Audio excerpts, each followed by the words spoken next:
Welcome to Top Tier Wrestling, your ultimate destination for all things AEW and WWE.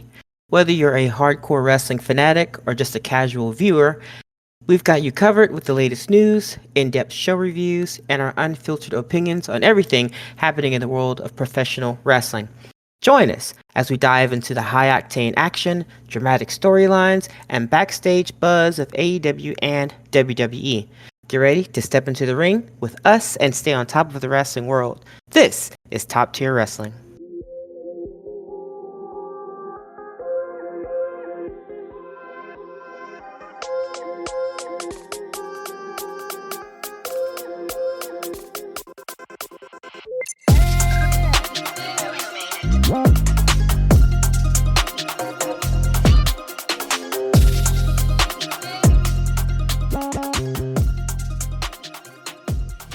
Welcome, one and all, except for you. I don't quite like the look of you, to the Top Tier Wrestling Podcast. I am your gracious but firm ruler, host, still the queen of the backbreakers. Just ask your mom. With me, as always, thankfully, is the real face of the channel. I mark out for this guy. Sire of the Chokeslam, Joshua Joshzilla Joshington. We're here to cut a potty from Monday Night Raw's April 7th episode. It was my birthday, special magical day. Let's get into it.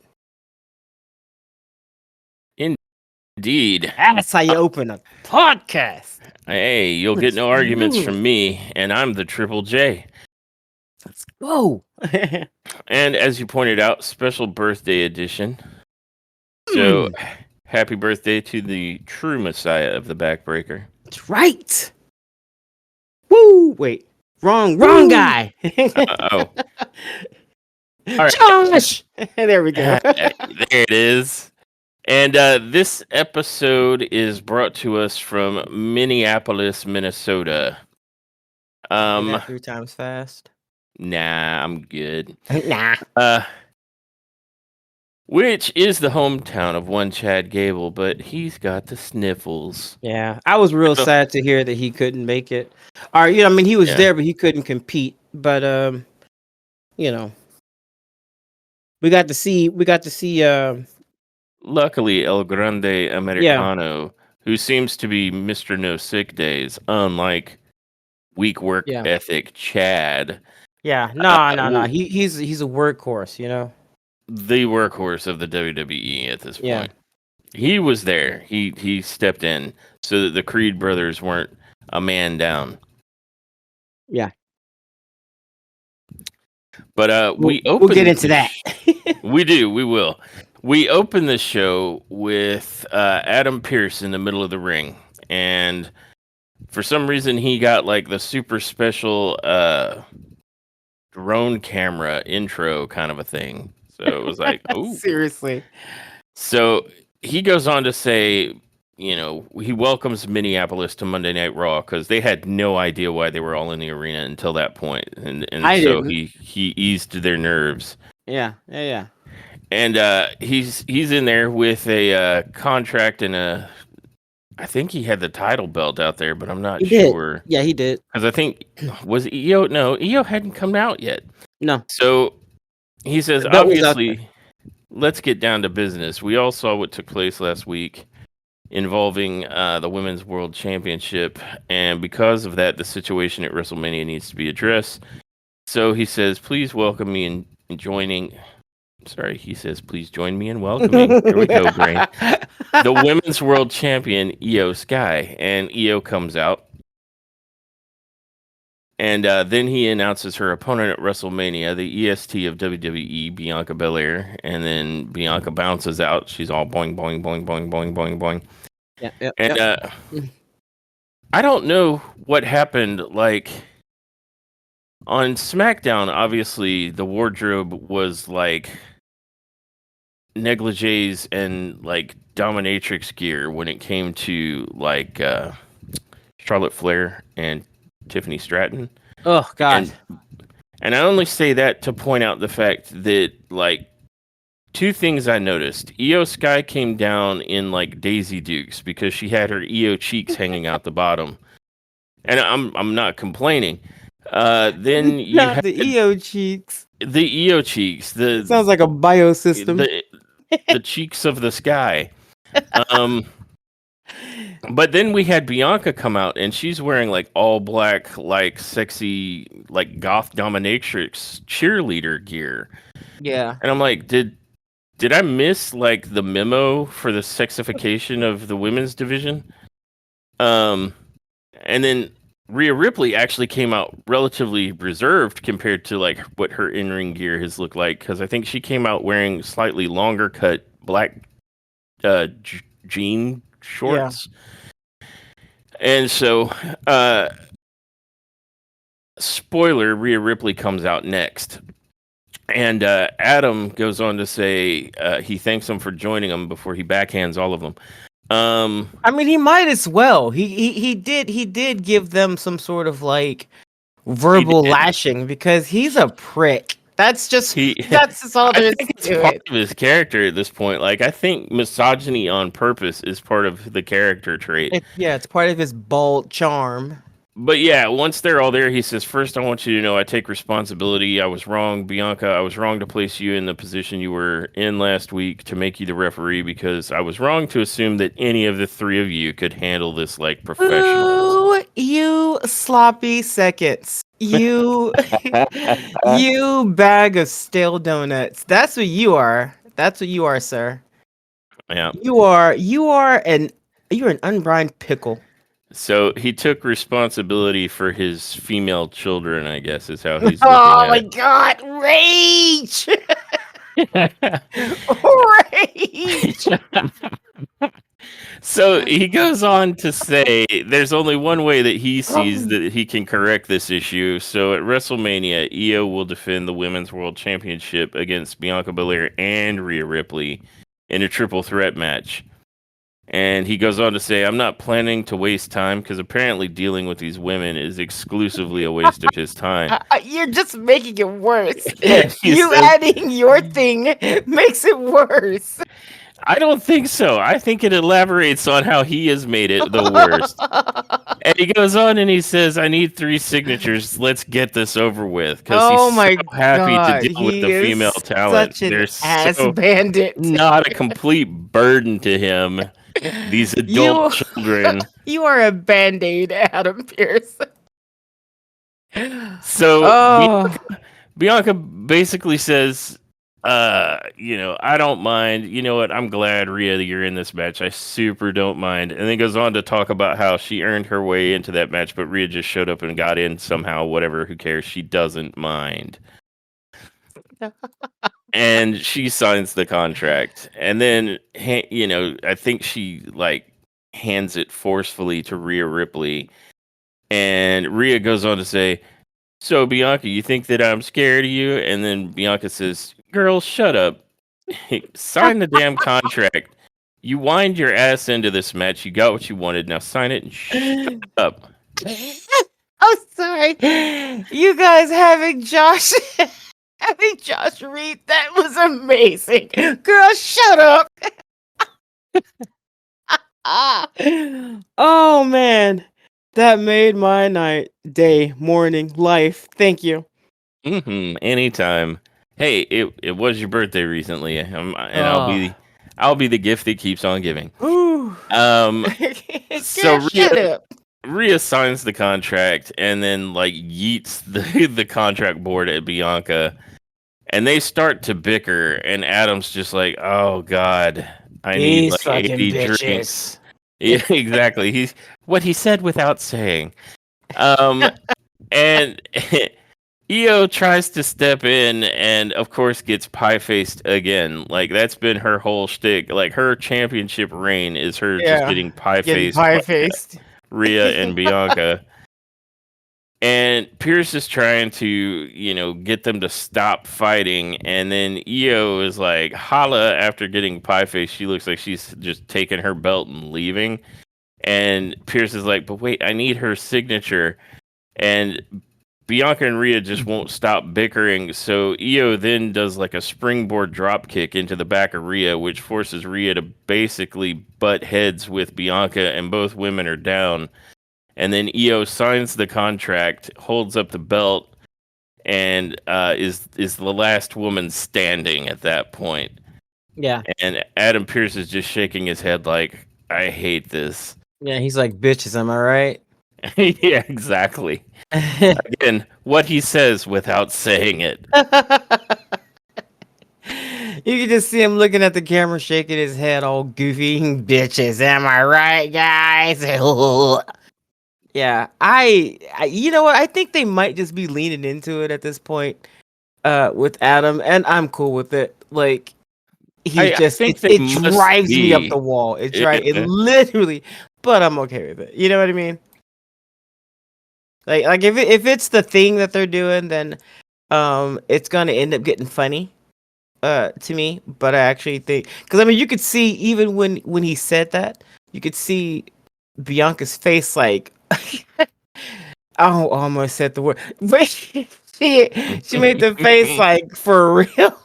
you Yeah. know No, and these three women have done this excellently, and I'm making fun of Pierce in this, but I mean this is actually a match I'm curious to see, and I have bemoaned the amount of like triple, quadruple, quintuple threat matches, but Yeah. at this point I'm resigned to it. They're trying to get all the talent on display, and they've only got so much time and space, so Yeah. it's whatever. So we're gonna have 15 triple threat matches and at least one fatal four way. I think is how WrestleMania is shaping up. Yeah. Pretty Um, much. Speaking of fatal four way, Wait, who do you think's gonna win that though? Who do you think between Io, Rhea, and Bianca? Who do you think's gonna win it? well, I think that's what makes this a compelling match, right? Because all three of them could. They've Yeah. actually uplifted Io enough to make me not think, despite what the promos have all been, where she's just getting pie faced by the two larger women. Yeah, nah, she can hold her own Um, in that ring. yeah, so we actually have a compelling matchup that could go any direction. I know I would like Rhea to win it, but to be perfectly honest, if there's justice to be had in this particular story arc, it's going to have to be Io retains against both of them I agree. because they've been underestimating her the whole time, and Yeah. so if either of them actually beats her and makes her look inconsequential, I feel like that unfairly and unnecessarily would bury her. And this, of course, is me speaking in the kayfabe. It's a competition; any of them could Yeah. take it, right? Yeah. But knowing that this is a scripted product, and that there is a story being told, the outcome that I think is most likely is that both of the two women, Bianca and Rhea, are going to go after each other, underestimate Rio. I'm sorry, Not Io, Rio. and then basically when they're too focused on one another, Io's going to steal it away, and both of them are going to come up with the loser card. They're going to end up with the L's because they did not they didn't pay enough attention to the Empress of the Sky. Her name is Rio Bell. She's gonna keep her belt. Yeah. Wait, I did it wrong, but it was, you guys get it. But yeah, I think as much as I would like to see Rhea get it back, I think this is Io's time to shine. I think so. And I think that will also go a long way to reminding everybody that you shouldn't underestimate Io Sky. That she I is the think that's the genius whole of the point. sky. Yeah, I think that's the whole point of the promos, or the little segments that have been happening. I think that's the whole point. So yeah, I think she's gonna retain. Cool with that. Yep. Uh, Going on into the next segment, we are taken backstage to the Judgment Day Clubhouse, which is now just any backstage hallway that they happen to be in. Um, and you have, I want to say, Liv and Raquel and Dominic, and I think slightly off camera is probably Carlito, who is doing bad things to an apple. Oh God. Ugh. Um, but Finn steps up and he says he's pissed about Adam Pearce's announcement regarding the Fatal Four Way IC title match at WrestleMania. He didn't know that Dominic Mysterio even wanted a title shot, but I guess the more the merrier. And Liv points out, well, what's better than two members of Judgment Day competing for championship gold at WrestleMania, right? That little devil gremlin. And Finn says, well, the people are saying, not him, Not him. but the people are saying that He had Dominic heard. doesn't. He had heard through the grapevine, through the WWE universe, that people were saying that they didn't think. Not him. Not him. No, not no, Jimmy no. McDonough. Not anybody else. It's just other people. Just other people. Right. Outside sources. Outside sources. He went and did some investigative journalism. Right. And what he came back with is that they don't think that Dominic Mysterio has what it takes to win at WrestleMania. Right. That he lacks the killer instinct to get the job done, and that he's a loser. Yeah, that's what he had heard. But then Finn says, however, Dom gets a chance to prove everyone wrong when he defeats Penta all by himself tonight because Finn believes in him. And then Finn goes back to angry Leprechaun Land. Hey, and leaves the scene. Finn is a solid friend. Okay, he's a solid friend, and Dom is very lucky. So, yeah, he'll have your back and the knife that's in it. And then Carlito appears to no one's pleasure and says to Dom that he's got your back. And if I were Dom, I mean, Finn, I think, is a backstabber. He's on record, I think, saying he's old backstabber Finn. And Carlito's finisher move, other than him showing up and ending his own career on a weekly basis, is literally called the backstabber. I'm giving Carlito so much shit. I know. His move is literally called a backstabber. So, Dom, you're in great company, my friend. Great company or grave danger. Either one. I don't know. Both at the same time, because he's hardcore with them chicky nugs. And that brings us to an end of that segment. But yes, what the takeaway is that it is now, instead of it being a three-way dance between Penta, Finn, and Braun Breaker, it is now a four-way dance with Finn and Dominique and Penta and Braun Breaker going into WrestleMania. Yeah. So now we just need like a 6-man tag and a battle royal, and I mean you could get the whole roster in at WrestleMania. Yeah, might as well. You got 2 days. Yeah, just everybody. Hey, make it happen, Triple H. Did you snap? I did. It wasn't even going to happen until you snapped. No, it was the snap. Yeah, the snap is key. Yeah, I got chills. So, woof. So that brings us to our first match of the night, which is the Women's Intercontinental Championship match with the defending champion Lyra Valkyria.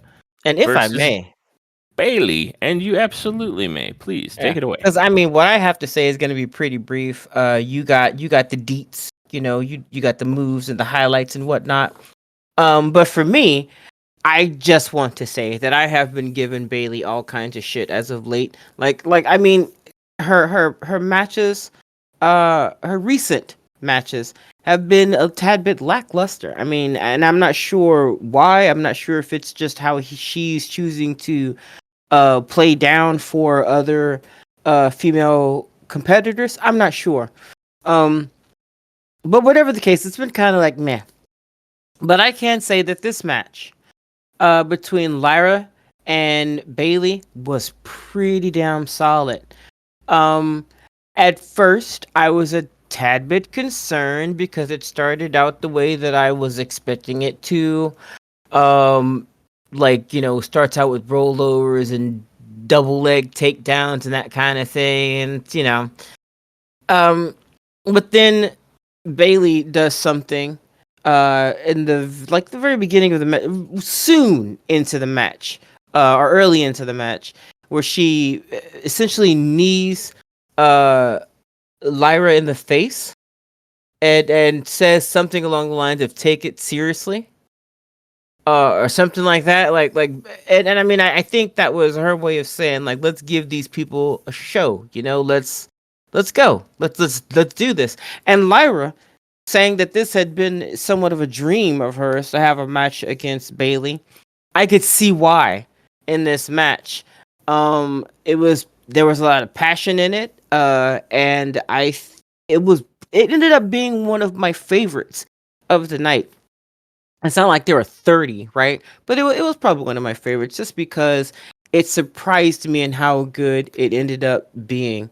I essentially was assuming or expecting something pretty boring, and I got a low key banger. It was a really good start match for Monday Night Raw. Like if I was in the audience, I wouldn't be upset. I would have I would have given them a "This is awesome" chant at least once or twice for that match.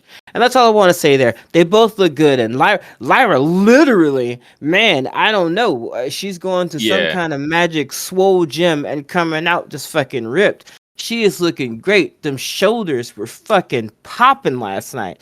So awesome. And that's all I want to say. Great match. Yeah, I agree. It did end up turning into a low key banger, and with regards to Lyra Valkyria, she must have moved to a state where she could get a permit because the gun show's out. Yeah. She's really God. like she's starting to become like a little muscle mommy kind of a situation. Like she's really putting on some good size in her shoulders, and Yeah. you're seeing more definition through the midsection.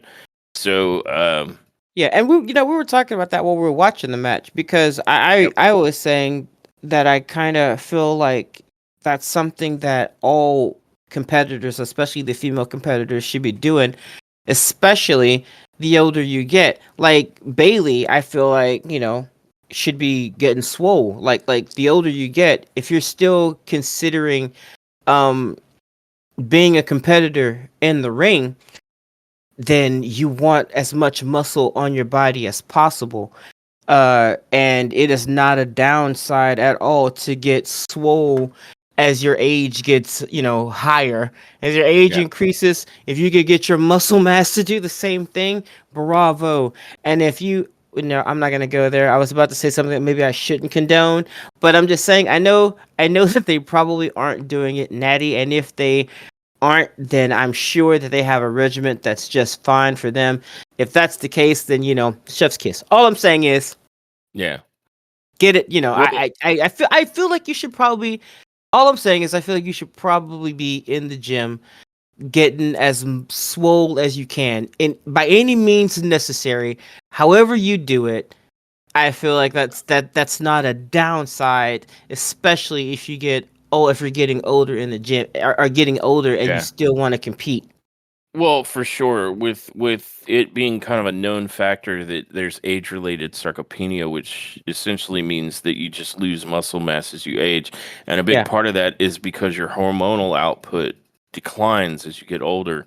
yeah, At the bare minimum, to touch on kind of what you were mentioning, you don't necessarily need to be juicing. I mean, if you do, that's on you. I have no yeah, judgments, but certainly hormone replacement if you're over like 45 or for maybe sure. even Yeah, yeah, past yeah, 40 yes. these days Yep. would help a lot. And I mean, we've certainly noticed like it's noticeable that Bianca Belair, who's always been very, very strong, is looking chiseled, and I think Jade Cargill made her get competitive with that a little bit. Yeah, And Lyra Valkyrie is straight up getting carved up. Like yeah. she was never like fat or anything, No, but her no, no, muscle no, no. definition is definitely like she's Yeah, getting 4K muscle definition these days. So it's yeah. really showing out what she's doing in the gym. I when you see And that, you probably think, a lot with their diet as well. yeah, and when you see that, right? You see that, and somebody has a belt. You think they're taking this shit seriously, man? I Like, absolutely agree because while it's a very athletic performance, right? We yeah, all know that the competition is more about as a performer than actual like competitive wrestling. Yeah. That said, as a performer, if let me pick a guy who played Chris Hemsworth, right? Chris Hemsworth can get in there and put on 50 pounds of lean muscle because he wants to portray Thor. I don't think you're asking too much for people who are portraying professional wrestlers, Yeah. Yeah. grapplers, For to sure. do the same. Yeah. To make me believe that you actually are someone that can get in that ring and throw somebody around. Yeah. And when I look at someone like Lyra, and I see her with the belt, and then she's getting in the gym and she's getting more and more muscle mass, and she's leaning out and she's looking fantastic. I'm thinking she's taking it seriously, and she's not only taking the belt or the position seriously, but also her health, because you get the belt. If you want to be a fighting champion, then that means you're gonna be in the ring weekly. You know what I mean? You're Yep. doing dark shows. Yep. You're working. You are putting in the work. You're like Cody. Cody don't sleep. Do you know what I mean? Like Cody sleeps on the bus, or Sometimes the bags under his eyes show that fact. yeah, like Cody sleeps on the bus. Cody sleeps on the go. Because Cody is a fighting champ, man. Like Cody is working every.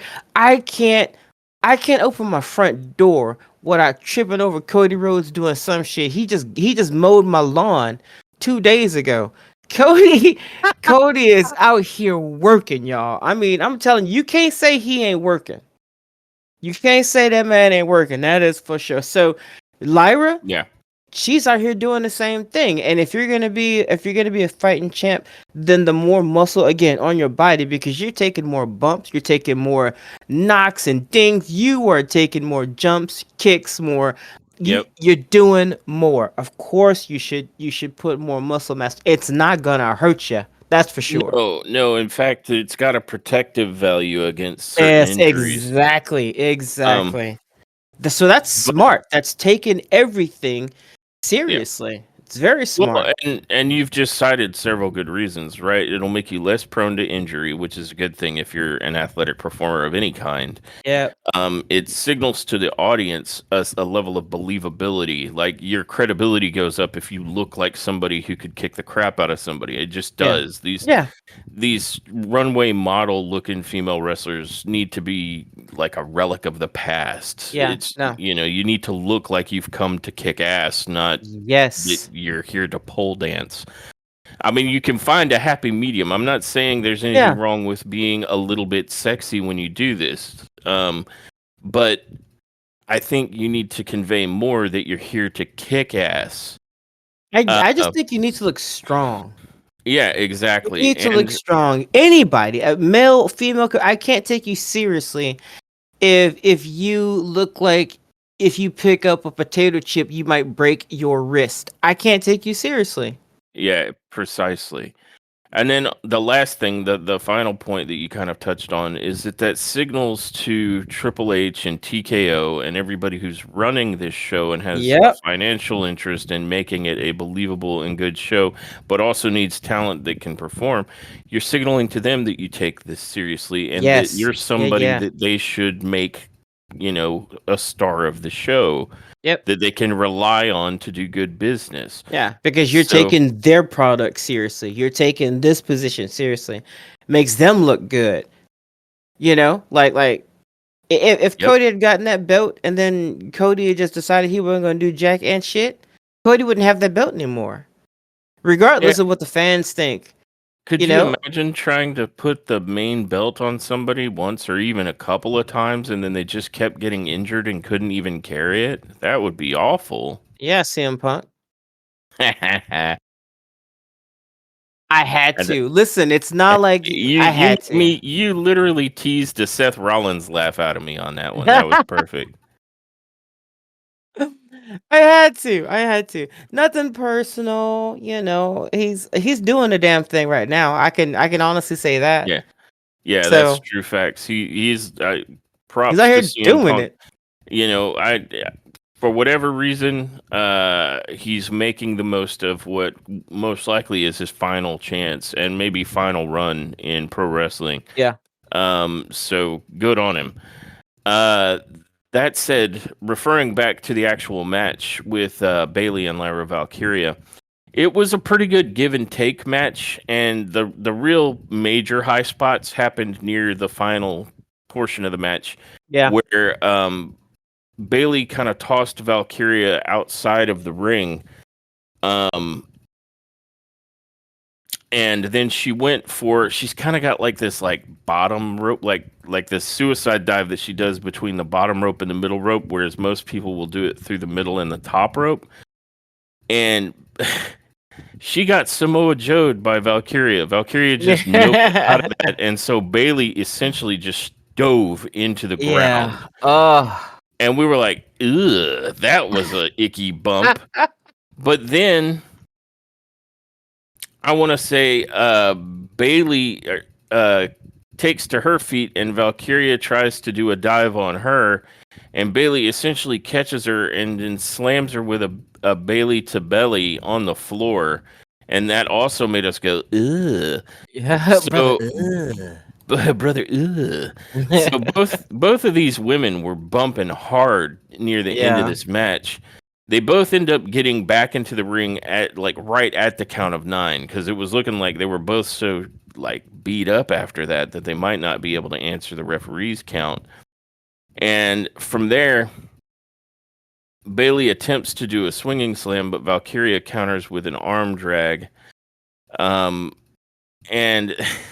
this part, oh, it killed me dead. Michael Cole is not new.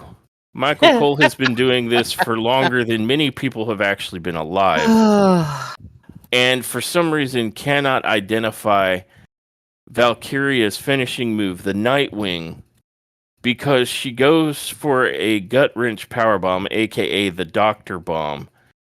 And he's sitting here, oh, she got her up for the Nightwing, her finishing move, but I guess she didn't get all of it because it's only a 2 count. And nobody corrected him, not even Pat McAfee, who, while he is a football guy, right, that's his background, he does a better job of calling the actual moves in the match than Michael Cole, who has been doing wrestling for 1,000 years. Yeah. Whenever Michael Cole and Shivani can't call a proper ring move, I'm like, how did you not pay attention for the past 45 years? Shivani out here catching strays.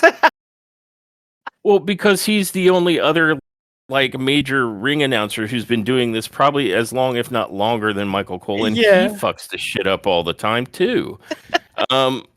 So it baffled me that she does a move that has nothing. It has no similarities whatsoever to Nightwing. And he is just going on and on about how she just tried to do her finisher. And then the funny thing is that immediately following that 2 count, she attempts to get Bailey up on her shoulders for the Nightwing, which is done starting from a fireman's carry position.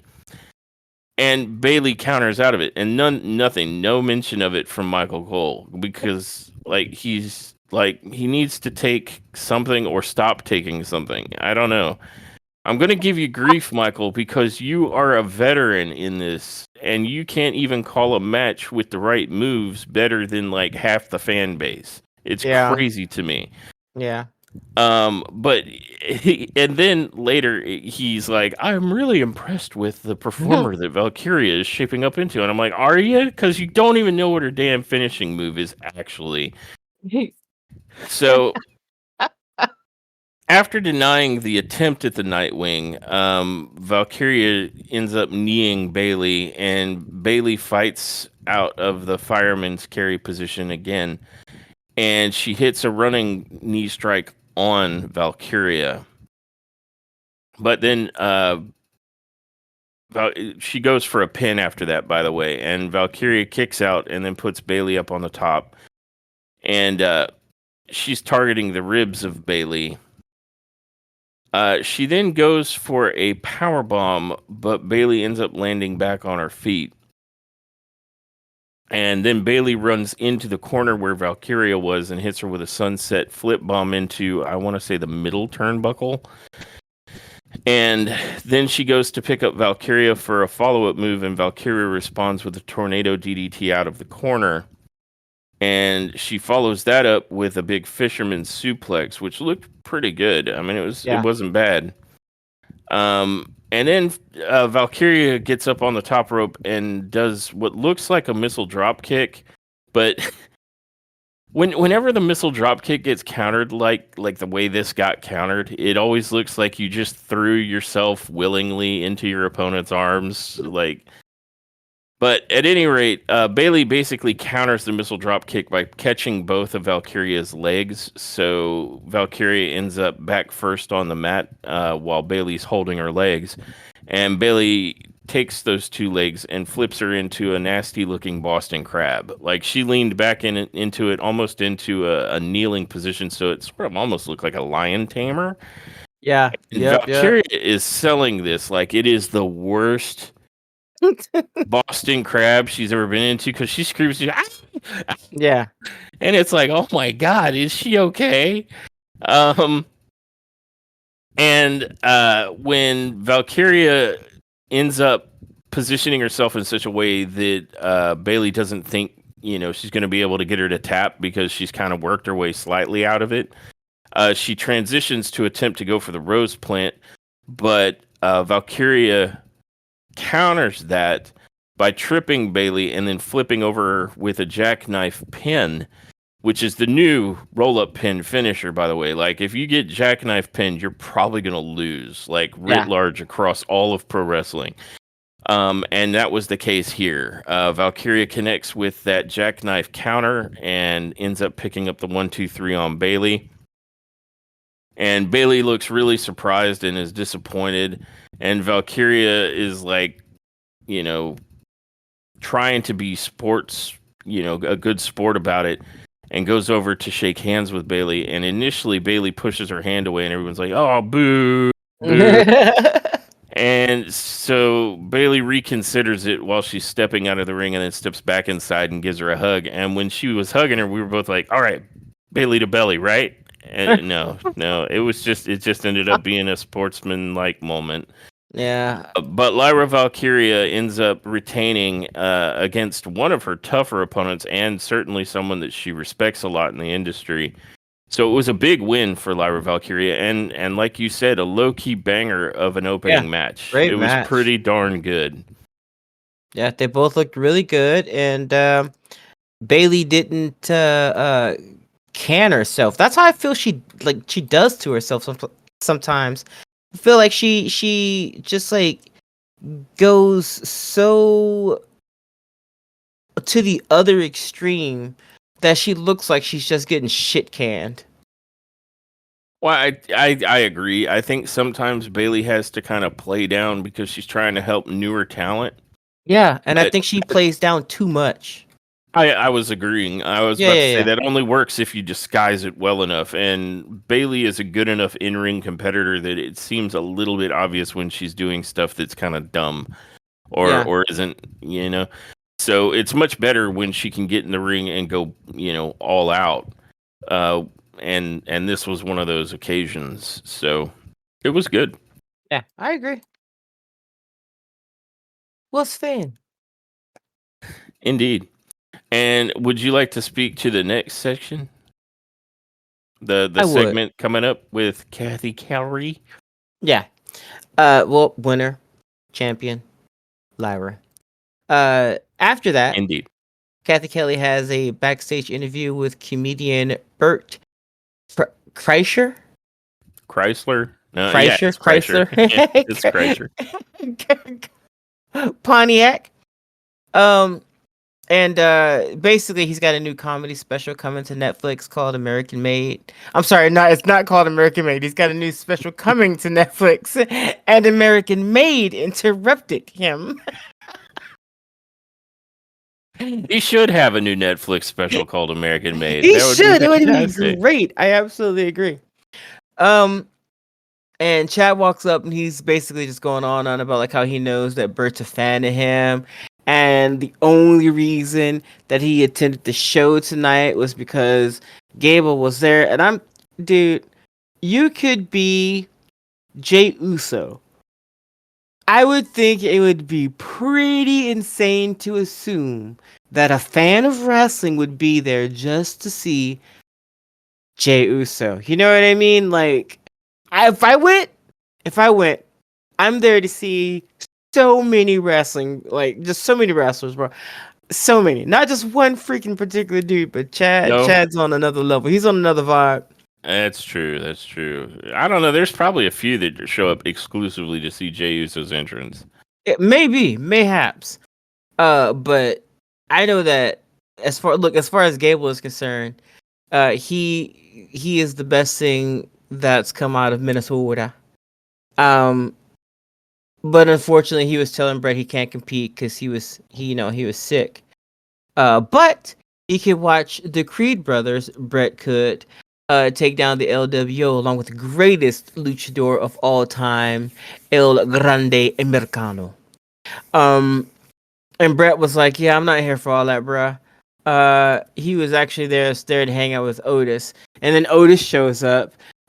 Otis Alpha Academy, they show up, and Otis rips off his shirt, and then Oh yeah. yeah, Brett rips off his shirt, and Brett goes, "Dude, you know, being shirtless is kind of my thing."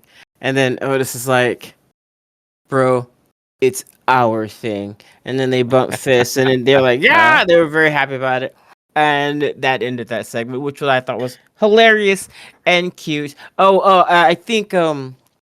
I think the last thing Chad said before he left was like "idiot" or something like that. Whatever he always Yeah. calls Otis when he Whatever sees he him. always calls him. Actually, Bert Kreischer should have a special called "Scared Shirtless." That would be pretty good. That would be amazing. Yeah, man, you're good at this. Why, You thank should you. talk to some people. Maybe I'll have a podcast someday. Um, Yeah, get some word out there. yeah. And then we are regaled with an overly long amount of time talking about Pacafees. That's a new one. McAfee. Pat McAfee show. And I don't want to rehash how much the formatting of Raw is so much not wrestling and so much cross promotion and commercials. So there, I did just that, and I'll leave it there. Moving on, we are brought Pacafee. We are brought to Jackie Redmond interviewing one AJ Styles, and kind of like we were mentioning earlier, older wrestlers that pack on muscle. AJ and like Randy Orton are two good examples of guys who like went away for a little bit and then came back with like 20-30 pounds more muscle on them than they had when they left. Yeah, and you can feel free to talk about what AJ Styles said, because to be perfectly honest, I couldn't hear him over the sleeves of his shirt screaming. Struggle shirt. The sleeves of his shirt, my man's shirt, was screaming for dear life. They were hanging on by a thread, and I'm like, don't nobody else hear that? So I couldn't hear nothing AJ was saying. Yeah, AJ's wearing that large size shirt while sporting a 2X set of arms these days. His 2X arms in that medium shirt. Oh my god, yeah, his fucking shirt was just somebody fucking help. It's he hasn't come to terms with his newly acquired scoliosis. They were just like, get some scissors, cut us, kill us. We just end it. Yeah. He moved and didn't realize that there were some effects that go with moving to Gainesville. Yeah, we caught AJ Styles apparently in the beginning stages of Hulkism. And I'm glad they cut I'm glad they cut the interview somewhat short, because that shirt was. Jackie It could have was been Jackie could have been done. She could have been full toasted. an eye. That The shirt whole could have gone anywhere. the whole backstage could be ruined at any moment. But struggle That's shirt. why they're using AJ. That's why they're using AJ because they can't deny they can't deny He's swole. that Yeah, he's swole as shit. he is swole as shit now. Like his upper body has gotten insane. But Jackie is asking him, where his head's at with everything that's going on with Logan Paul. And AJ's like, he's in a good place, honestly. He gets the opportunity to embarrass Logan on the biggest stage of them all. And, he's going to because nothing beats experience. And AJ's got that in spades. But then, out of the shadows, from out of nowhere, like an RKO, comes carrying Cross. And, with Scarlet wrapped around him like a viper. Always. And he says, "Oh, really? Nothing beats experience. Then explain to me how Logan went up to you. Because in the last segment that they had together, Logan hit him with the pulverizer. And he says, so explain that to me. How did experience do just there?" And AJ's like, "What do you want from me, Carrion? Blood, obviously. He's a vampire. And you got all that blood in them swole ass arms."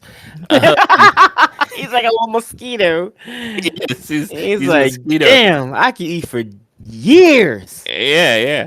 And so Carrion says he wants to see the other AJ show up. And I'm like, which AJ are you talking about? Like, like how many AJs do you see? But maybe he's talking about the other one that's popping out his arms. I guess he's referring to some more vicious, new and improved Viking Raider AJ Styles that he wants to show up at AJ WrestleMania. Ever been vicious? Yeah, not that maybe like in TNA or Impact or some shit. But he goes on to say, and I don't know why, but he says he needs AJ to beat Logan at WrestleMania on behalf of all of us. And I'm guessing us is the locker room. But I don't know with Carrion. It could just be like. Is he talking about older wrestlers or maybe older guys? How old is Carrion? Like 38? Shut up, Carrion. Yeah, I don't know. You ain't in this party. AJ says, "Okay, you want to see a different side of me? Then I'm gonna go talk to Adam Pearce, and next week you can get a taste." And I'd be careful using that turn of phrase with him because he does look like he is drinking the blood of the innocent. He does.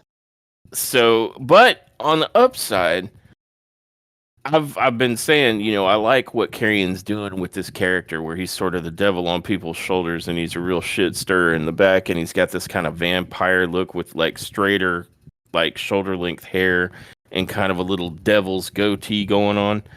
And I'm like, okay, that's cool and all, but this is professional wrestling. Is his ass going to get into a fucking ring sometime before we all don't care no more? And so we finally are getting Karrion Kross in the ring. So, and that's great because I'm almost at not caring anymore. Yeah, I'll be watching with interest. Hopefully, it won't disappoint.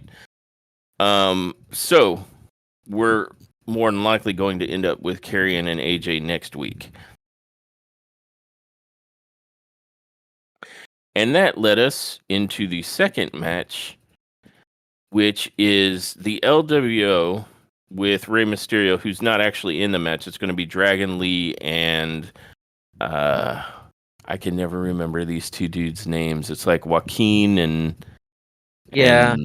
somebody. But the other members of the LWO, Joaquin and River Phoenix.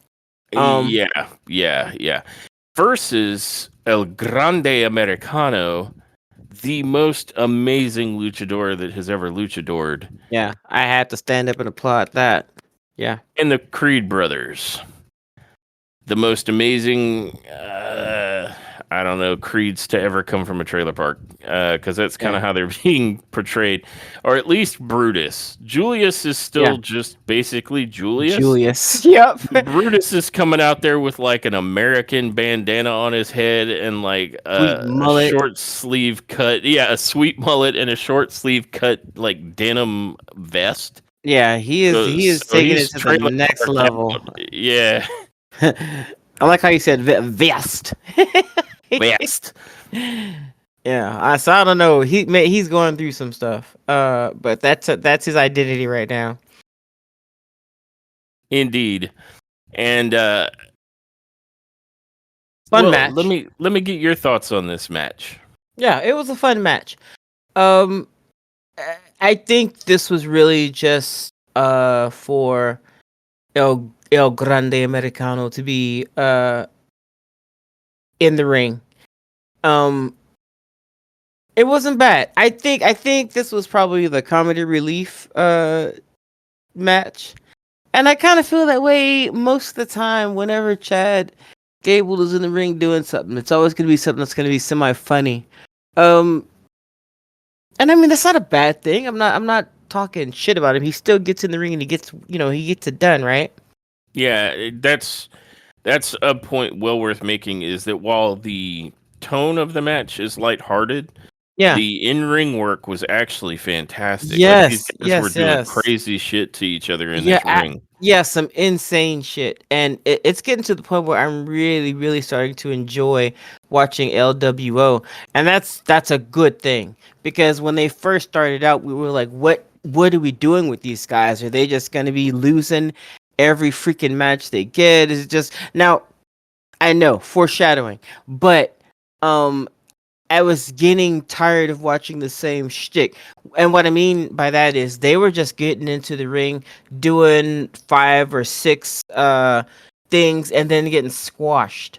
And now we're getting to watch them do some crazy high flying shit.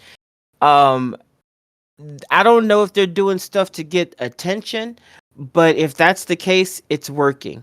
And I've seen this particular trajectory before where at first you don't see a particular wrestler or a tag team and then all of a sudden they start doing stuff to get noticed. And I mean look at what happened to Big Bronson, right?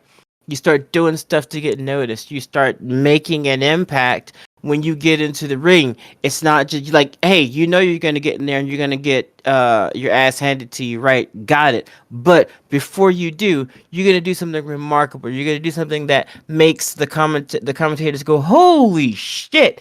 That's gonna be something that they'll put online as a short. You're gonna do something like that. You're gonna get your attention, right? So I think I don't know. I thought that I think they're doing that now. I think that they're doing that where they're doing stuff to get noticed. And eventually Yeah. you keep going the route. You keep going that way, You keep doing stuff. Eventually those losses start to become wins. And if that's the case, Mm. like if that's the trajectory of this particular tag team, all I can say is just stay with it. You got to keep it tight. You got to keep every performance or a remarkable one. I know you got to work twice as hard probably as some of your other competitors, but make yourself known. That's how Rey Mysterio did it. Yeah, I fully agree, especially on your televised matches. Those have to be pristine. Yes, you got to Um, shine. if you're gonna fuck something up, do it in a dark match. Yeah. But that said, I do feel like this is a showcase of some of the talents that haven't gotten a chance to really be very shiny. Yep. Yep. Particularly Yep. this match in particular felt like it was. You know how I just said I can't remember Joaquin Wild or Cruz del Toro's names hardly ever. Mm-hmm. Um, this I felt was a showcase particularly for Cruz del Toro. He starts the match with Brutus Creed. I think I'm going to give this one a little more of a rundown because there's not a lot of external heat or anything, and what was the meat and potatoes of this was the in-ring work. So I think I'm going Yeah. to run this one down a little bit more than I otherwise would. Sure. But Cruz and Brutus start things off, or going forward, I'll call him Toro and Brutus. Brutus starts with the double leg takedown, kind of like you think he would, because he's the much bigger guy. And he tries to get a hammerlock going, and Toro hits like a flying mare takeover, and that sends Brutus kind of across the ring. But bouncing back off the ropes, Brutus drops him with a massive shoulder tackle. Then he tags in Julius, and Toro hits him with a deep arm drag into an armbar. And at that point, Joaquin Wilde tags in, and they do a double Irish whip, double elbow takedown. And then there's sort of an assisted splash on Julius that they go for a pin and only get a 1 count because Julius Creed, for fuck's sake, he's ridiculous. Julius takes down his opponent, Wild, and Wild then answers that with like a spinning head scissors takeover. And then he applies an arm breaker on him, a cross arm breaker. And at that point, the other members of American Made get in the ring to break that up, and then the other members of the LWO also get in the ring. And so now you have all 6 men in this match kind of brawling in the middle. And what the end result ends up kind of being is like this very crisscross applesauce kind of a situation where the LWO is throwing the members of American Made and El Grande Americano to different corners and doing like running across each other's, lines to hit the others with forearms and clotheslines until eventually American Made rolls out of the ring and regroups outside. But this just leads to the LWO all hitting like a triple somersault set of planchas on all 3 members. And then I believe Toro rolls El Grande Americano back into the ring and makes the tag to Dragon Lee. And then I want to say, I'm trying to remember the circumstance precisely, but like for some reason, Wild and Toro are on top turnbuckles and they get crotched. And I want to say El Grande Americano also gets Dragon Lee to the top. So you have all 3 members of the LWO in different corners on the top ropes. And this essentially ends up being a situation where all 3 members of American Made, or rather the 2 members of American Made and El Grande Americano,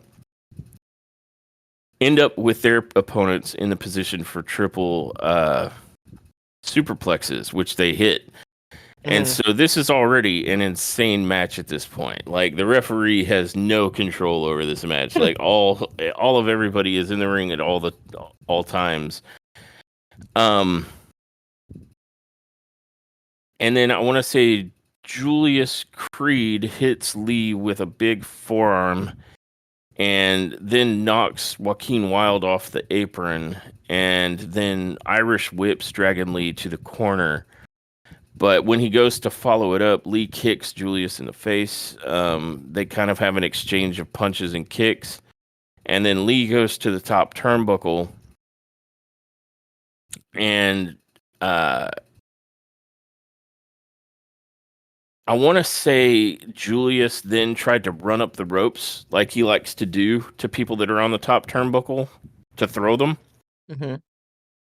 But Dragon Lee trips his legs out from under him, which leaves Julius in kind of a tied up Tree of Woe position. And from there, Julius, who's sort of half hanging and half trying to sit back up, gets flattened with a double foot stomp by Dragon Lee. And that leads to Cruz del Toro and Brutus being tagged back in. And Toro hits a big springboard cross body block. Then he clotheslines Brutus, and he knocks El Grande Americano off the apron. Then he comes back for a big Hurricane Rana.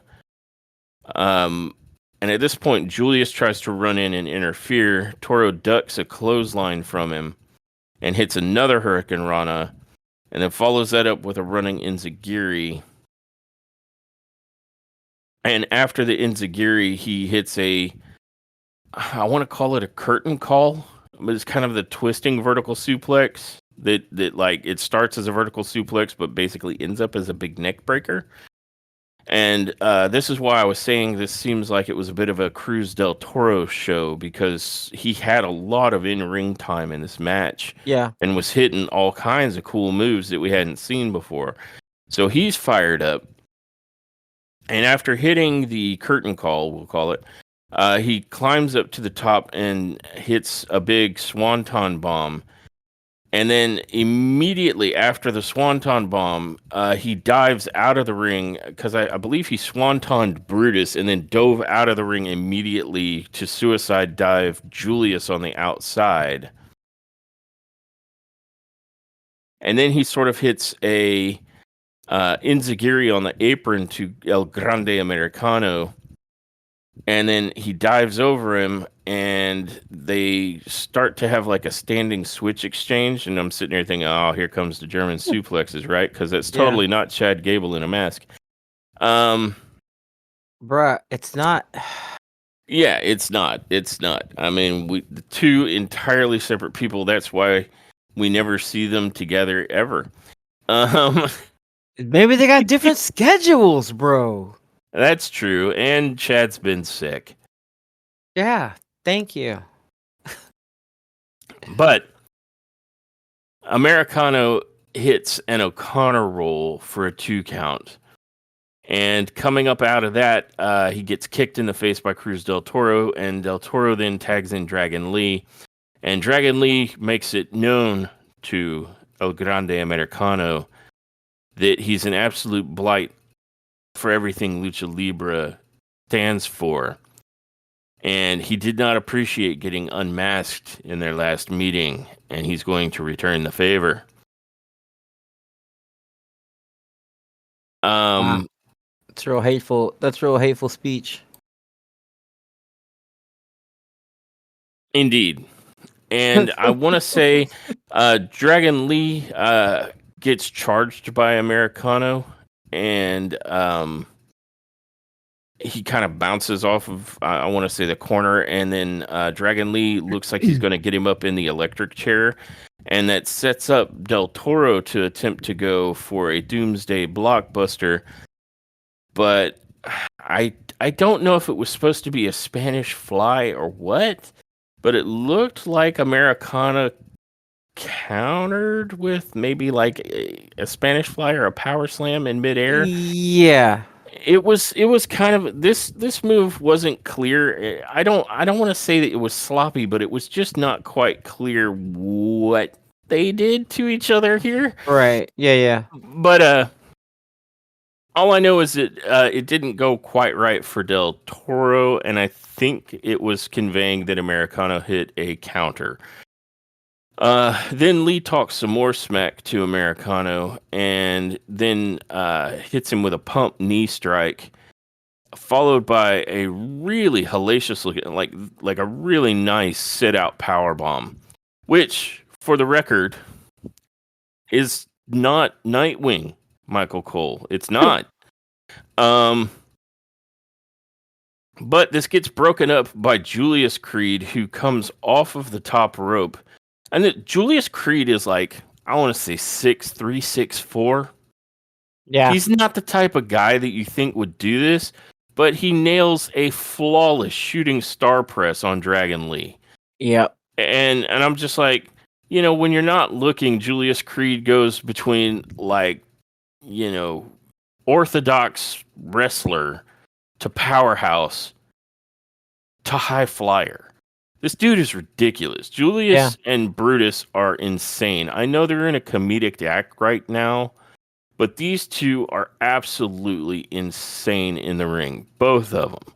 Yeah, Julius in particular is just crazy he's not the guy that you would expect to do half the shit that he ends up doing. It's insane. Like shooting star presses, like to break up a pin. Then Joaquin Wilde tags in and hits a running, like a massive running somersault plancha. Like I want to say that he springboarded. It was either off of Dragon Lee's back or El Grande Americano. I can't remember which, but he flew way high into the air for this. Like, it was a huge one that he lands on Brutus on the outside of the ring. And then Toro Del Toro comes in and he clotheslines Julius over the top rope and delivers a crazy looking tornado over the top rope, like just spinning. Was it over the top rope or did he run up the corner? I can't remember, but I remember that he was like a giant corkscrew tornado. Like this He was ran up the really, really corner. good. Yeah. Yeah. Yeah, I there you think he go. ran it. Yeah, I think he did too. Yeah. And all I know is he got up to that freaking corner, and then beautiful things happened. Yeah. Was that the one where like he was waiting for the ref to move out the way? Maybe I'm thinking of something else. But yeah, he ran. I think you're right. I think he ran up the turnbuckle in the corner and then just dives with this massive tornado. And it was amazing looking. Like this Yeah. was definitely a show out for Cruz del Toro, which is good because he's probably been one of the most forgettable. Like him and Joaquin Wilde have been utterly forgettable. And it didn't help that they're forgettable in the LWO, but they were also more or less just dumped by Legado del Fantasma. Like Santos Escobar said, you two are lame, and grabbed up, Los Garza instead. And so it's good that these guys are getting some time to shine, and they did a great job here in this match. I agree. Continuing on from that amazing tornado, on the other side of the ring, kind of like hanging off the bottom rope, El Grande Americano signals Ivy Nile, and Ivy Nile gives him what looks like this piece of metal, and he takes it and he puts it underneath his mask, kind of on the forehead. So essentially, he has loaded his forehead with brass knuckles, for lack of a better term. Like that piece of metal is going to make his forehead like super strong. And then Rey Mysterio sees this and he runs over as El Grande Americano tries to ascend to the top rope. And he's like trying to tell the ref, and he's like, telling El Grande Americano that that's some bullshit. And El Grande leans down, which is pretty impressive because he has to lean down pretty far because Ray's like not the tallest dude in the world. Come on, brother. He headbutts him from being on the top rope, like not a flying headbutt. Like he leans over and just headbutts him. And of course, because there's a piece of metal in there, Rey Mysterio is destroyed. And then he, situates back up there. And Dragon Lee comes over and attempts to remove El Grande Americano's mask, but then Americano headbutts Lee as well, which sends Lee into a prone position near the corner. And so Americano from there does a flying headbutt, totally not exactly like Chad Gable's flying headbutt. And because of the loaded mask, this, of course, destroys Dragon Lee and allows Americano to pick up the win. So your winners are El Grande Americano and the Creed brothers by way of pinfall. And another banger of a match, to be quite honest. I didn't have high expectations, and I don't mean that in a bad way, but the LWO... No. For a long time, the L in LWO has kind of been like losing world order. And though they didn't win here, it was an amazing showing, particularly for Cruz del Toro. But like Dragon Lee and Joaquin Wilde also did, for the parts that they had, they did great. Yeah. And everybody looked fantastic with their in-ring work here. It was it was a great freaking match, man. Yeah, it was awesome. Yeah. So it was a nice 6-man banger of a match, and I agree with you. Though the tone is comedic, what those guys were doing in the ring was no joke. So I absolutely enjoyed this match. It was a fantastically well put together match, and I look forward to seeing how the LWO or Lucha Libre performers writ large in the WWE are going to deal with El Grande Americano. Yeah. Spoilers.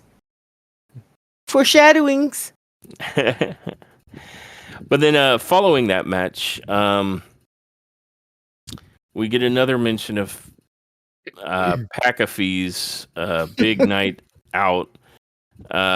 cross promotional, blah blah blah. Who cares? And then we get a like fairly exhaustive, if I'm honest, video recap of like the Gunter into Jimmy Uso thing. Um, and I only say that because like these recaps, they tend to recap like the entire history since they were born, and it's like Yeah, that's yeah. wildly unnecessary.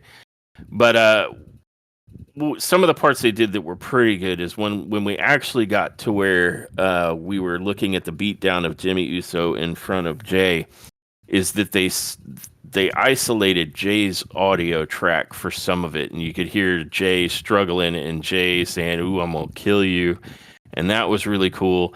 And they inserted a couple of flashes of like old pictures of Jimmy and Jay to add emotional impact. Yeah, it was good. It was good. Once Okay. we got to that part, it was good. Yeah. Yeah.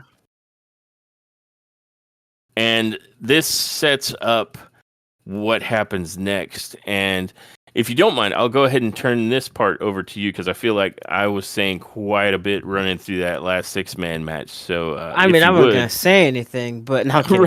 right, you were, shut up. No, Like, Jesus, no. Um. So after that segment, then they cut Gunther's music, and he comes out. Man, he is a chipper motherfucker. Like he is oh grinning yeah, from ear to ear. It's like somebody told my man that he was gonna have himself a gold bologna sandwich when he got done with this, and he not was a like, gold "I cannot bologna. wait." Yeah, he can't wait for that sandwich. He comes out and he is cheesing.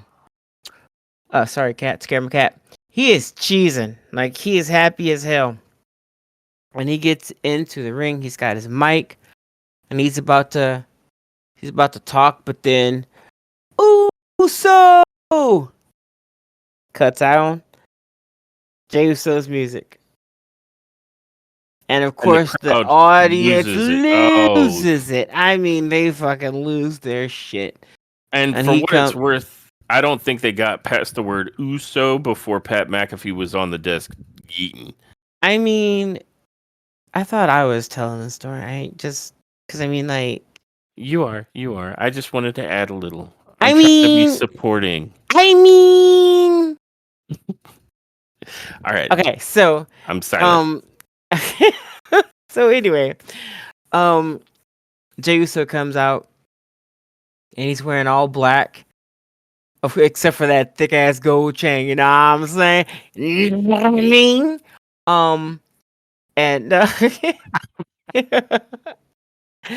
right when he comes out, he's not doing his yeeting. Which is exactly what I expected. I think we all expected him to not be in a yeeting mood. However, Pat was like, "That's okay. We'll yeet for you." Pat was Pat McAfee. McAfee was extra supportive of Jey Uso this night. I think the whole audience was, but I think everybody knew why he wasn't being all yeetful. But he comes out and he's got this look on his face like he's trying not to kill Gunther. He has this whole like vibe like he's trying to not um eat this man alive that's in front of him and have just a normal conversation with him. And in fact, they did some great camera work here, which is something I don't normally talk about when it comes to professional wrestling, but I have to mention the camera work here because the cameraman was on it when it came to reactions from Gunther and from Jay. So Gunther was Hmm. smiling from ear to ear the entire time.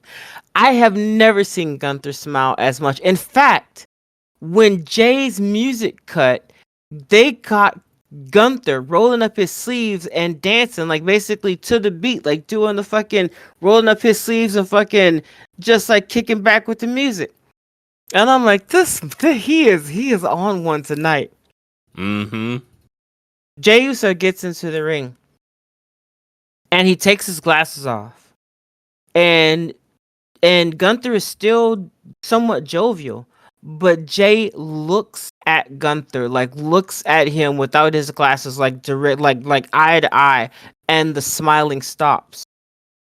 Uh, and Gunther like starts to they never like Gunther was about to say something. Oh, that's right. Before he takes his glasses off, Gunther was about to say something and Jay slaps the mic out of his hand. Like I mean, he Mm-hmm. slapped that thing so quick, so fast. He was just like, "Get that shit out of here." And Gunther is still like, "Oh, okay, you're upset." He's still laughing off. Then he takes off his glasses and he looks at him and Gunther's like, "Okay, hold on now." Okay. That was Gunther. And then Jay starts out with like you know, people were yelling for Jay. They wanted him. The second they saw Gunther, they never heard nothing he had to say. I don't think Gunther would have been able to say any much of anything anyway had he been able to speak. And also, I think it was absolutely brilliant that they didn't give him the opportunity to speak. It was brilliant. Gunther had to rely basically on his body language, his facial expressions. This is how he had to get what he was trying to get across to the audience. So we could only hear from this point on the side of Jay. Gunther doesn't get a chance to speak. He doesn't get a chance to defend. He doesn't get a chance to do anything. He stands there and he listens. And the first thing that Jay says is, Gunther, you have a mother? You have a mom? He changed the mother to mom, which is another thing that I thought was brilliant. Guys, I'm gonna say something. I know that I'm marking out for the Usos. I know, but I have to say something, especially about Jay. The reason that people love Jay is because they can relate to Jay. He's extremely personable, and not only that, but like you understand this dude and he conveys how he feels exceptionally well through body language and through speech. His acting, however he is cutting promos, if he's not reading something, if they tell him what they want him to convey without telling him how to say it, because when he's reading a script, it's clearly different. You can tell.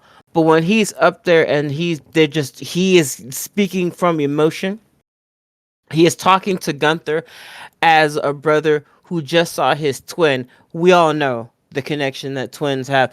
Get brutally assaulted by this man, and he can't touch Gunther. Not yet.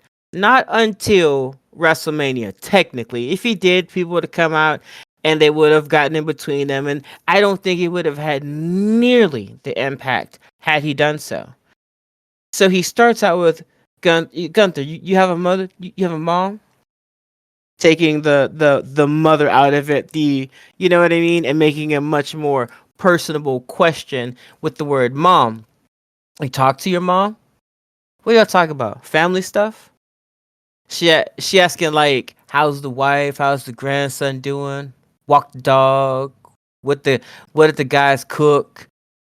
What did you eat? You know what I mean? Regular family stuff, Oos, right?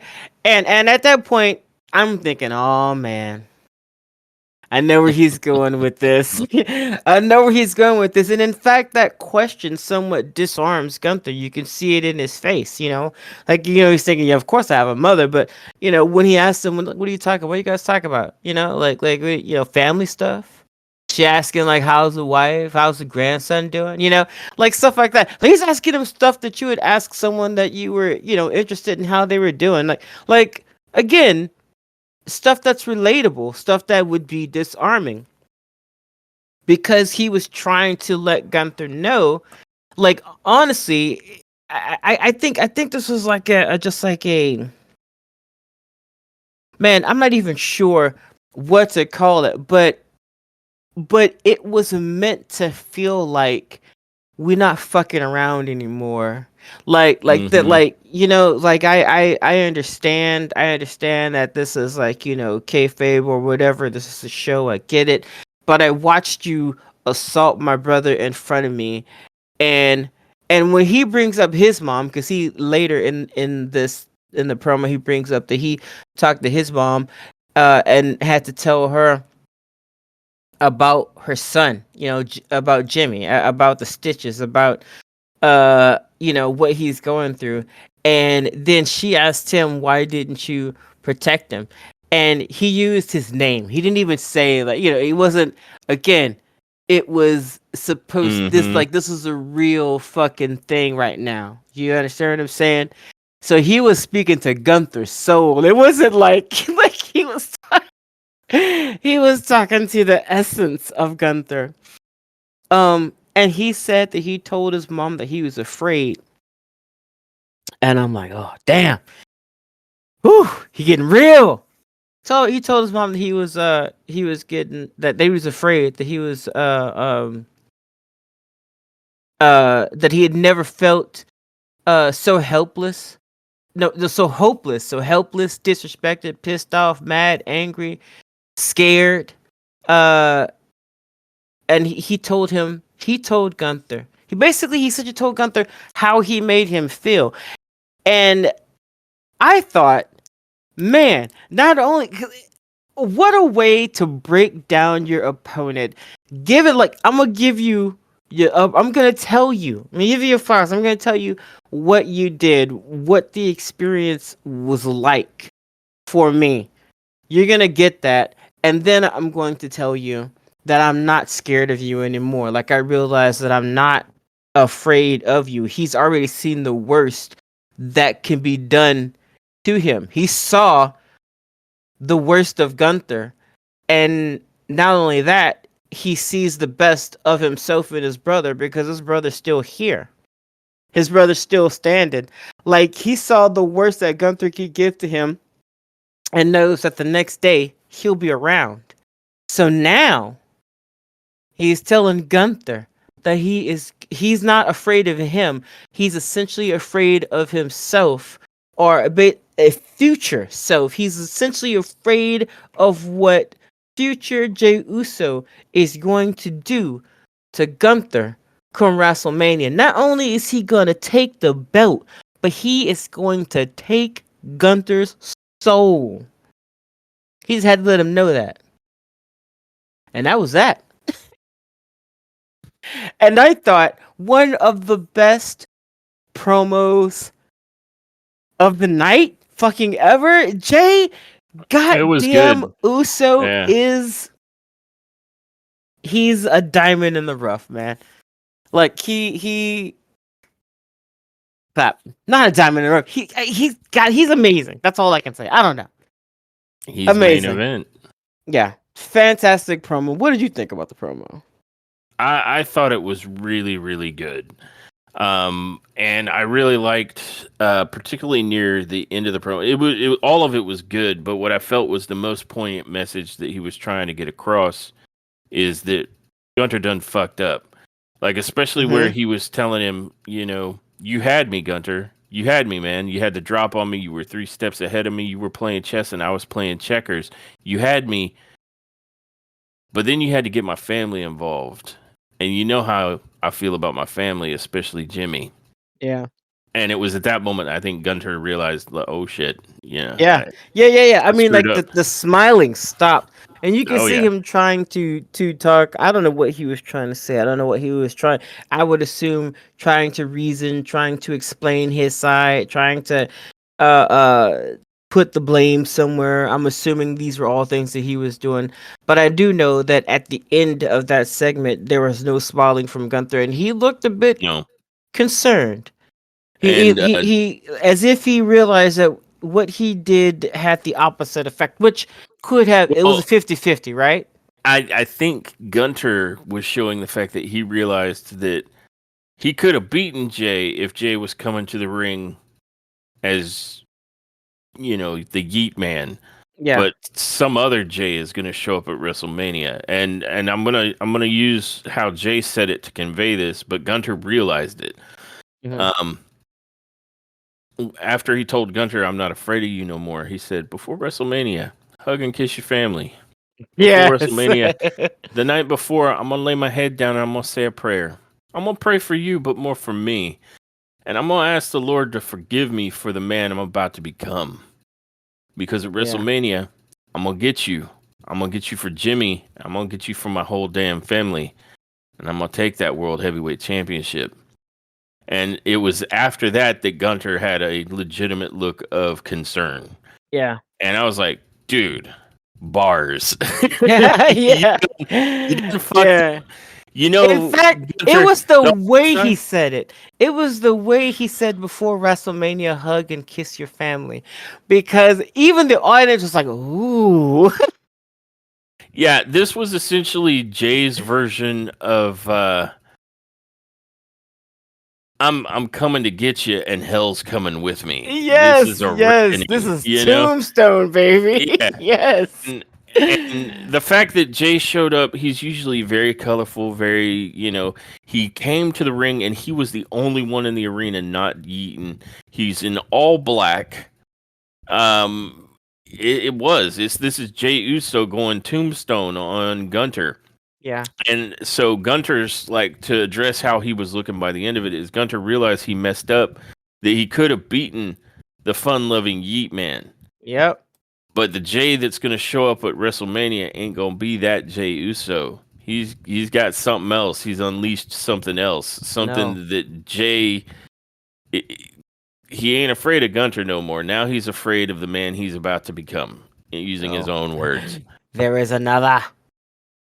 And Gunter probably should be afraid of that version of Jey Uso as well, is, I believe, the takeaway. Yeah. And I'm here for it. I'm super here for this match. Oh my God, Jess. I was already hyped for it, but now I'm like, oh man, this is gonna be the match. I'm so sorry about it, but yeah, I am here for it. I am so excited. It's probably the match that I'm waiting for the most. Yep, I believe that is. I know there's multiple main events to WrestleMania, but that is a main event that I am absolutely most excited for easily. Yep.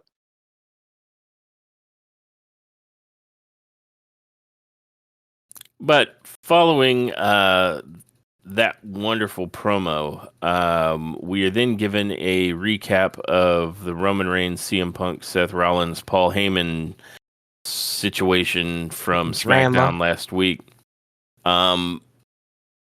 Reminding us that it's going to be a hellacious three-way dance, and that CM Punk's favor that he was going to call in was that Paul Heyman would be in his corner, not Roman Reigns' corner. Yeah. Which Roman just kind of laughed off. I mean, I know that this was something that they're just recapping, but I thought it was funny or interesting that Roman just kind of laughed that off when Paul Heyman was such a huge such a huge support, such a huge I would feel like Paul Heyman would be extremely important to Roman, but I guess Roman doesn't know how to express them feels. Well, I took it differently. I didn't so much see him as laughing off Paul Heyman as much as he thought that the request was ludicrous. Because he thought Paul Heyman, he was like, Paul Heyman's not going to ever agree to that. But what Roman didn't realize is that Paul Heyman earlier in the evening, for the record, on camera, in advance, agreed to anything CM Punk was asking for. And so he kind of painted himself into a corner. But I didn't get that Roman was laughing off the value of Paul Heyman. He laughed off that the idea, the request was absurd. Right? Because there's no way. I'm not responding. I'm not talking about necessarily the. I know that I said he laughed off, but I meant like not just that, but in his treatment, like cornering Paul Heyman, like I'm assuming he was gonna put hands on him because he didn't say no. And I'm thinking that's kind of a dated response at this point, especially to someone that is as important to Roman as Paul is. And I know he's important to him. So bullying him because he didn't say what you thought he was going to say, I don't think was the right response either. That's all I was saying. I don't think that he hasn't really come to terms with how important these people are to him and his career. Well, that's always been the character flaw of the tribal chief, isn't it? Right. Yeah. That's the yeah. I'm just mentioning the kayfabeness of it. That's all. Yeah, no, I'm agreeing. I was just continuing with the I don't analysis. think you're agreeing. I'm just playing. Okay. No, I am agreeing. I agree that Roman Reigns, like, if he's short sighted in any respect, it's that he doesn't see the value of, the rest of the tribe. Yeah. Um, even after we went through the whole big arc of, what's a tribal chief with no tribe? That's what Jimmy was conveying to him when he first came back. It's like, Yeah. you're the one, but one ain't enough. Yeah. Yeah. You need your tribe. And it looks like that's just going to be a character flaw of Roman's. He is, Seth has spoken no lies. He's too about Roman.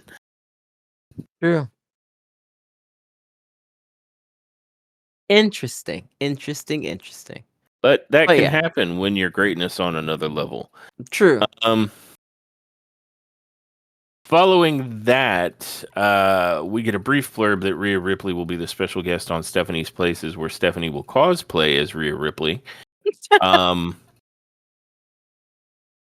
and that could be fun. I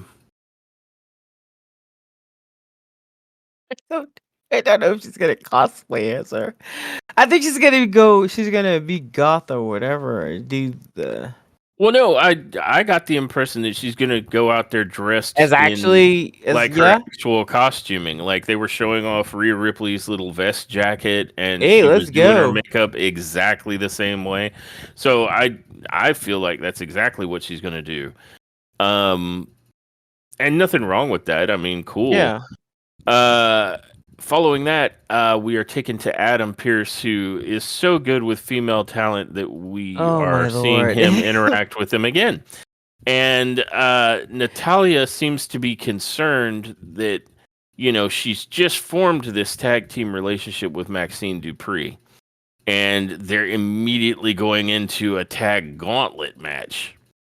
And Adam Pierce is like, well, Calm down, bitch. Go do what I say.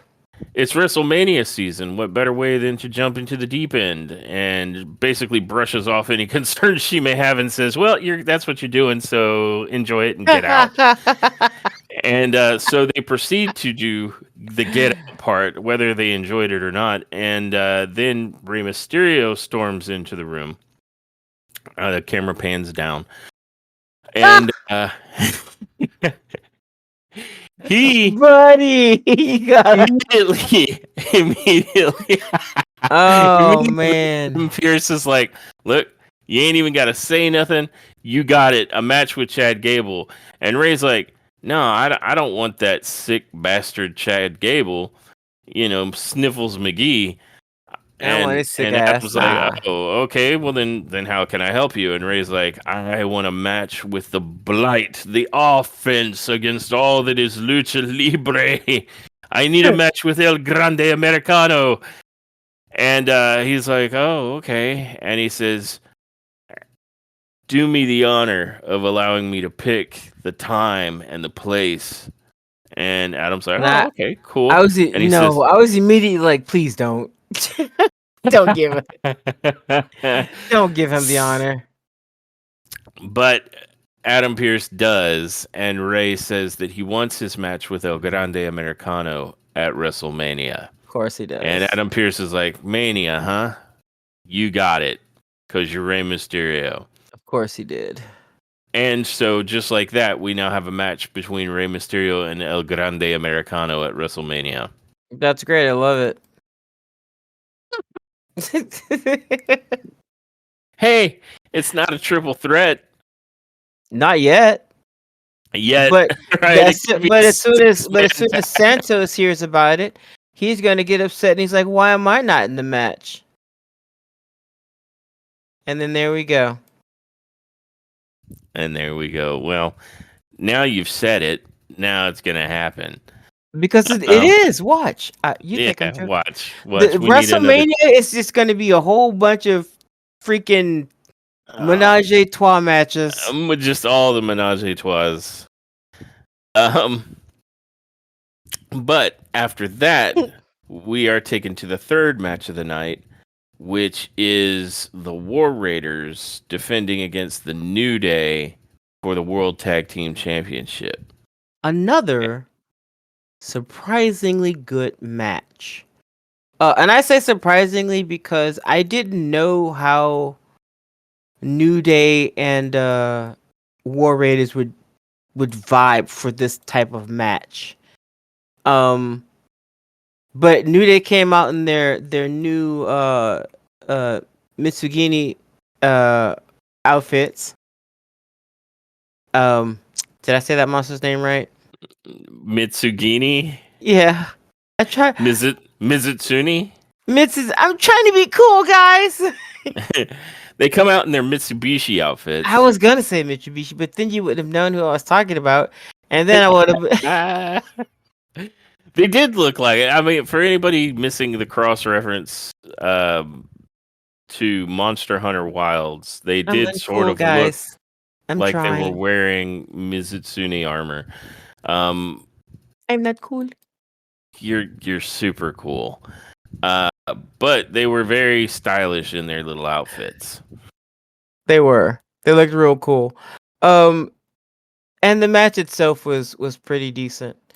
The one thing I remember you disliking strongly, though, when the New Day came out, is that Xavier Woods had poured water all over himself before he came out there. I did not care for that. You I did not care for a moist... glistening? What is it?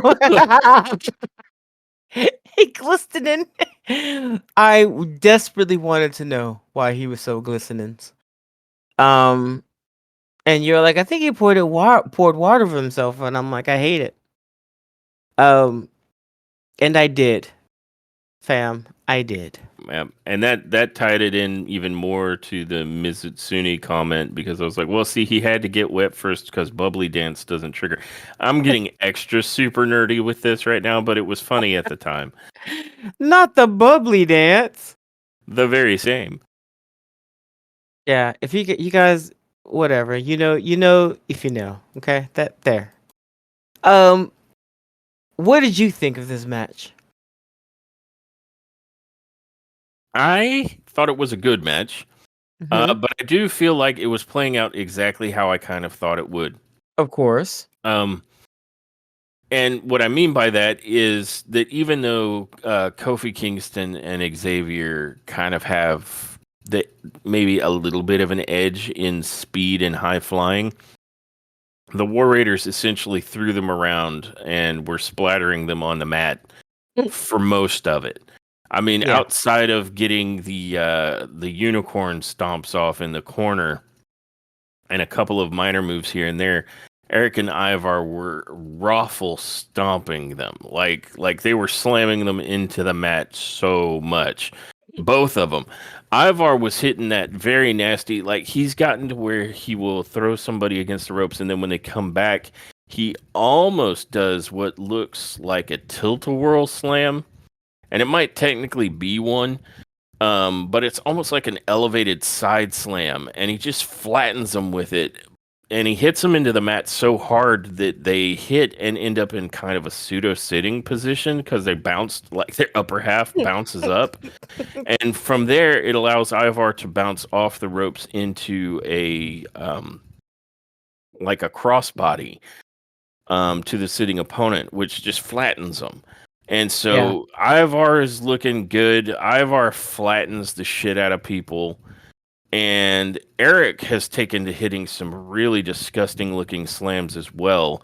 Like he's got this one slam that is not quite an Uranagi. It's almost like a waist throw. But he gets them like really up there for it and just spikes them into the mat. It is disgusting in the best possible way. Like, I am a big fan of power wrestling styles, and I love these huge slams and drivers and drops and bombs. Those are my favorite moves in pro wrestling. So it was a real treat to watch Eric and Ivar just throw the New Day around. Yeah. And that's essentially what, like, the better part of this match was Eric and Ivar just bodying them. And that was until we get to the latter part of the match, where after getting bodied so many times, the New Day just says, fuck it. And I want to say goes and gets a chair. I'm trying to remember, was it Kofi or Woods? No, it was Woods. Woods goes out of the ring. He gets a chair, comes back into the ring with it. And this is while the ref is slightly distracted. And he goes in and he ends up in a tug of war with this chair Yeah. with Ivar while the referee, I think, was doing something with Eric. And then the referee turns around just in time to see Ivar win the tug of war. And then Ivar drives the chair into the midsection of Woods, which causes a disqualification. And to all of us who are watching, we're like, but yeah, he brought it into the match and was obviously going or attempting to hit Ivar with it. So you feel slightly bad that the ref only saw the part where Ivar was effectively defending himself. And this gets the match thrown out as a disqualification, which leads to immediately following the match, Kofi grabs a chair and just clocks Ivar with it. And so the New Day essentially take Ivar out of the equation with the chair immediately, and then they proceed to gang up on Eric, and it just turns into the New Day beating down Ivar and Eric after the match. First by driving Eric face first through a chair that's wedged in between the top and middle rope in the turnbuckle. And then they go outside the ring and launch Ivar into the timekeeper's area. Then they proceed to wrap a chair around Eric's neck, like they're going to try, because at this point we are reminded that both Eric and Ivar have had significant neck surgeries. And so the idea is that the New Day is taking them out. And at that point, referees and the referee corps and whatnot storm into the ring to save, the tag champs.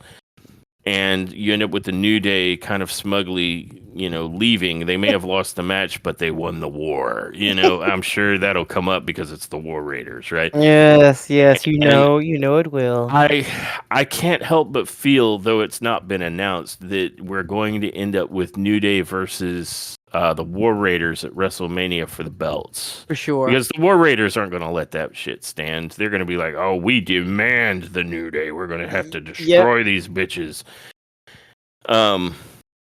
It's going to be Ragnarok, even though they're not Vikings anymore. They're just War Raiders, which makes them look like they're, extras from Sons of Anarchy or something. It does, but in a cool way.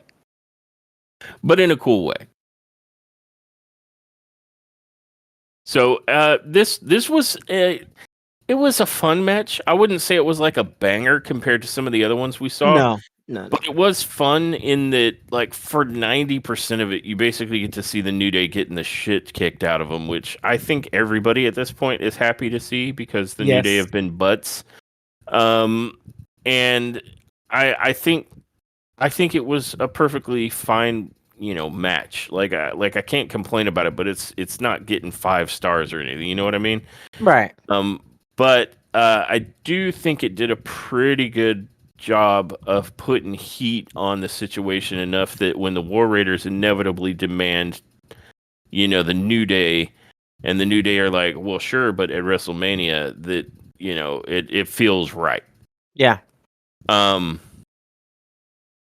then following that match, we are given an exhaustively long, like back to the beginning of time, the Land Before Time recap of Cody Rhodes, John Cena.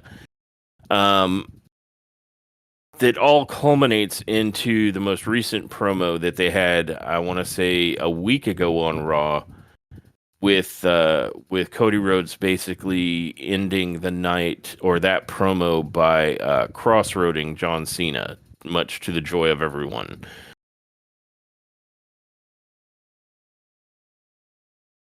And that led us into the fourth match of the night, the final match of the night, Penta versus Dirty Dominic Mysterio with not cool Carlito. And what were your thoughts on the Penta Dominic Mysterio match? I thought it was fucking good. I thought Dominic brought it. I thought he looked fantastic. We keep forgetting. We keep forgetting that this dude has held 2 belts so far. But he looked really, really good in this match. Him and Penta worked really well together, and I would suspect that of Penta. Just in general, he seems to work really well with most competitors. Usually as if they're opponents or as a tag team partner. But him and Dominic, they looked real good. Dominic got some shit off that I was surprised to see, and he didn't look as weak as I thought he was gonna look. I thought they were gonna make him look much goofier than they did in this match with Penta. And I think this is the second time, because I mean this started last week, where people in the audience are starting to cheer for Dom. Like he's gotten so hated that a whole 180s happened, and now people are starting to like him. And I think maybe it's because they're starting to sense that he's getting odd man outed in the Judgment Day. They sense that Finn is, about to stab him in the back any moment. And they can already see that Liv is becoming more of a toxic girlfriend. So they're already, you know what I mean? So they're already seeing like the disturbance in the force, and you got your guys already starting to side with Dominic. And I'm okay with it. Dominic is a goddamn treasure. But more about this match. You know how I feel about Penta. Also, this has nothing to do with the match, but earlier when they were talking about when they were doing their introductions at the beginning of the show and talking about who's gonna be in it, and showing the wrestlers coming in to work, they showed Penta, and I thought it was hilarious how he was just walking normal, and the second that camera was on him, he just started doing his strut, which I find highly amusing. He is here to work, okay? He's here to cut it for that camera. But yeah, he looked good in the match. If you ask me, it's just gonna be me going, they looked good and he looked good and they did good stuff together. But yeah, I found it fun. Recapped. Thank you, fully done. And that's the show. No. Josh, what did you think? I agree largely with what you've said. It was good. I think Mysterio looked fantastic in this one, and specifically, Mysterio was selling moves great. We know he can do that, but when it came time for Mysterio to show off some offense, he actually did fantastically well. He absolutely nailed the Three Amigos. And then coming out of that, there was a part in the match where Penta attempted to do a move and Mysterio was like, nah. And he steps back and super kicks Penta and then bounces off the ropes and hits a Mexican Destroyer as well as I think I've ever seen one landed on Penta. And then that allows Mysterio to hit a Hurricane Rana, which leaves Penta on the middle rope and sets up the 619.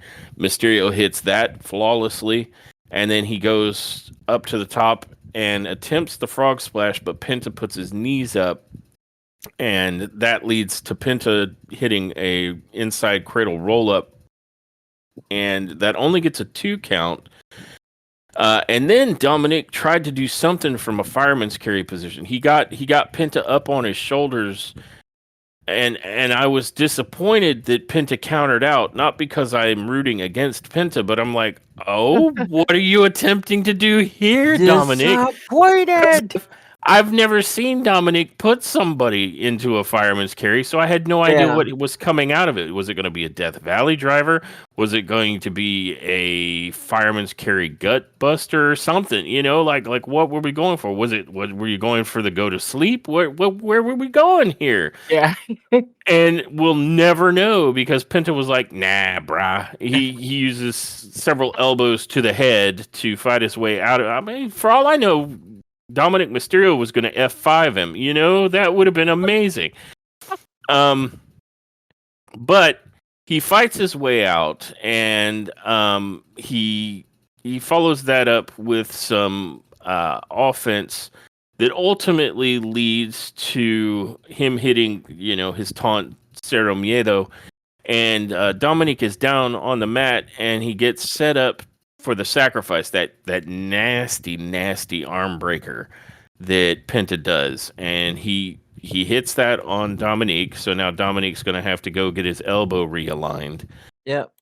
And then he follows that up with a perfectly executed Penta driver to to Dominic Mysterio, and he picks up the victory. And after the match, Carlito comes in and immediately, drops Penta from Ruins behind. everything. And Penta and Mysterio start ganging up, with the kicks, the kick beat down on Penta. And this leads to Braun Breaker coming to the ring. And on the way down, Carlito was apparently feeling big in the britches, so he jumps down out of the ring and starts heading towards Breaker. And Breaker's like, "Oh." He really was. He really did have like, are we doing this? Are we doing this? And Breaker immediately hits a super sprint towards Carlito and hits. I don't even know if we could call what he hit a spear. It's supposed to be that, but this was like a torpedo or something.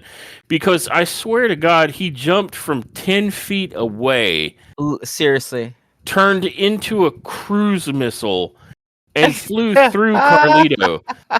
I mean, he hit Carlito so hard that he fully flipped. Guys, Breaker fully flipped, and Carlito just disappeared. I think he's been knocked out of this existence. So if people are like, Mandela effect, there's no wrestler called Carlito, what the hell are you saying? And only 10 people ever remember having heard of him. It's because Braun hit him so hard, he has been knocked out of our collective memory.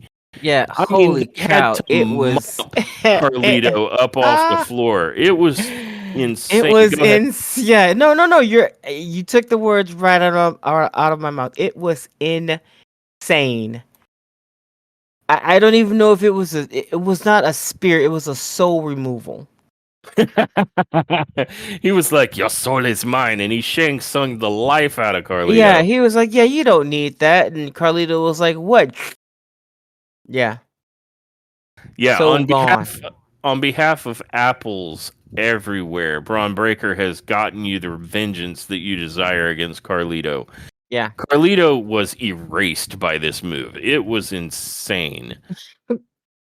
I mean, I have never seen anybody move so fast or fly so far to deliver a spear or a javelin or a flying body butt, whatever this maneuver was. It was like the evolved form of the spear Pokemon. But after that, basically running through Carlito after he was nothing but after we were all made witnesses to a murder. Yeah. Thanks for that. Thanks, Braun. Braun enters the ring, and Dominic Mysterio tries to hit him with a clothesline, and Breaker just runs past him, and just spears the shit out of Mysterio. So he's not deleted like Carlito was. This was just he's down and out. And then Breaker goes to the corner, clearly not here to necessarily have helped Penta because of their upcoming Fatal 4-Way. He waits until Penta recovers in the corner a bit, stands up, and then he spears the ever-loving shit out of Penta as well. Yeah. And we're like, well, they're all dead. But then we were like, wait, there is another. What about Finn?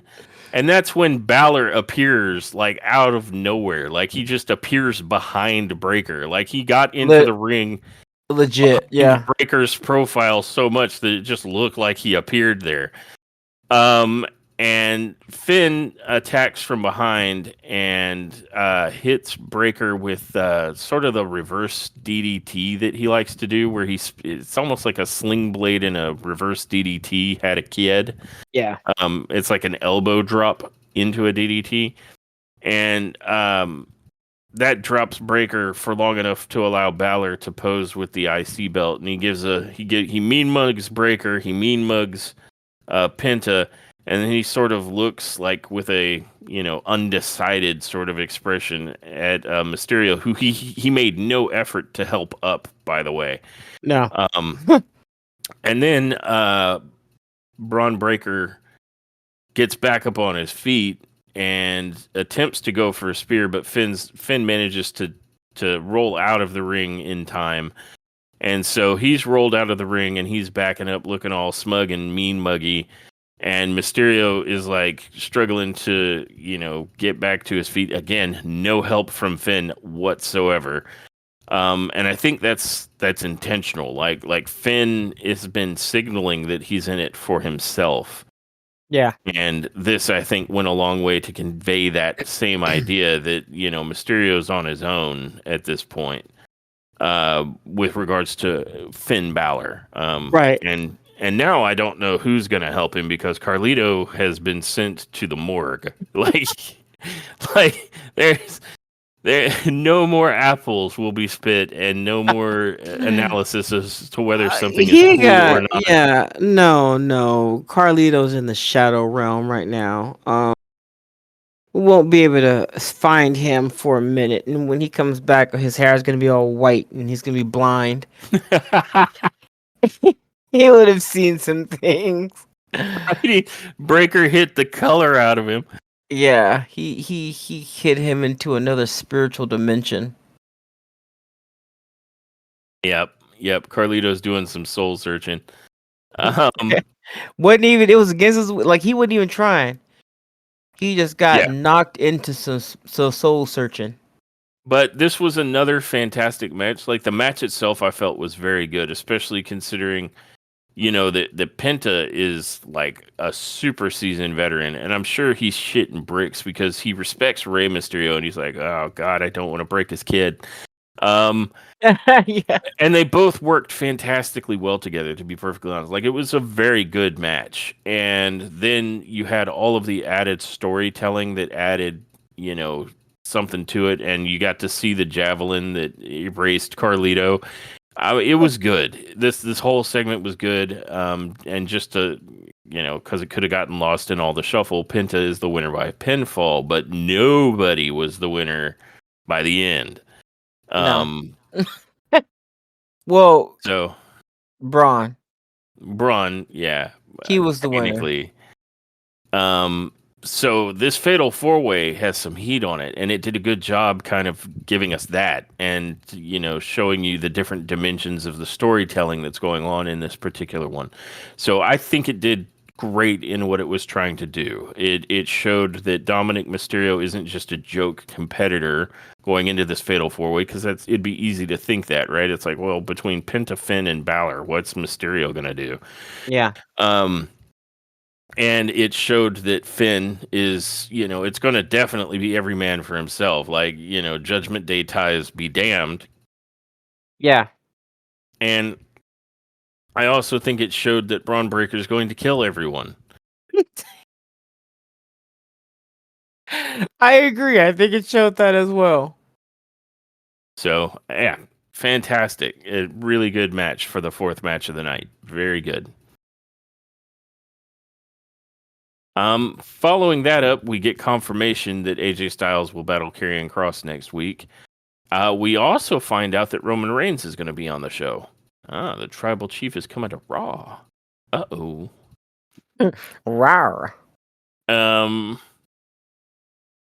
then we come to a segment where Paul Heyman they cut to the segment with him already in the ring. We didn't get to see him come to the ring.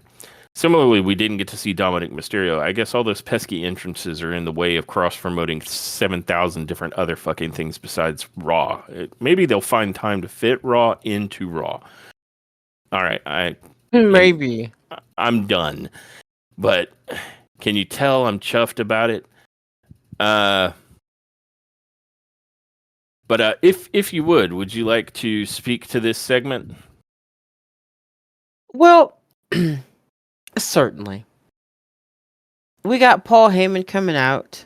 And this was really, I think, you know what? I'm getting ahead of myself in my brain, so I'm just gonna go ahead and talk about what happened.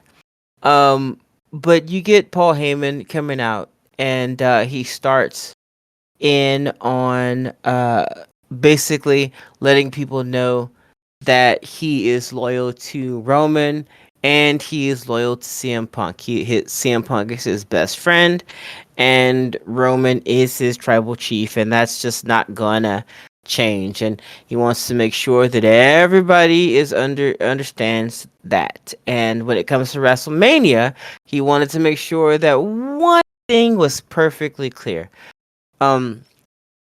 What that one thing was, don't know, because Seth Rollins, his music cuts in, and he makes his way down to the ring. And of course, he welcomes everyone to Monday Night Rollins, like at the end of the show. And he introduces himself. And he mentions that it's not about him tonight, though. Tonight it's about Mr. Heyman, and he starts to poke holes essentially in Paul's logic.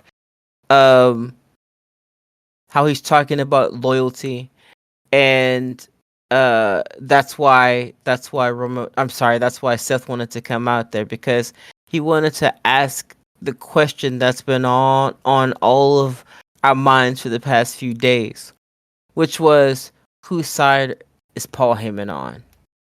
Then he asked Paul Heyman who he was, who does he want to be. He asked if he wanted to be the very best friend to CM Punk, or did he want to be the very special counsel to the and be the wise man to Roman Reigns. Because right now Paul is trying to convince himself, all of us, that he can do both at the same time. And it occurred to Seth over the past week that Paul was neither. And he said, I know you're going to give me the spiel. Roman Reigns, he plucked me from obscurity. He brought me to the island of relevancy. Roman Reigns, Roman Reigns. Roman Reigns doesn't give a damn about you. Roman Reigns uses you. You know what he likes you for? He likes you to shine his shoes. He likes you to book his private jets. He likes you to order his steaks. He likes you to hand him his ulafala. That's what Roman Reigns needs you for. Roman Reigns doesn't respect you. But, and he continues like, don't play dumb, Paul.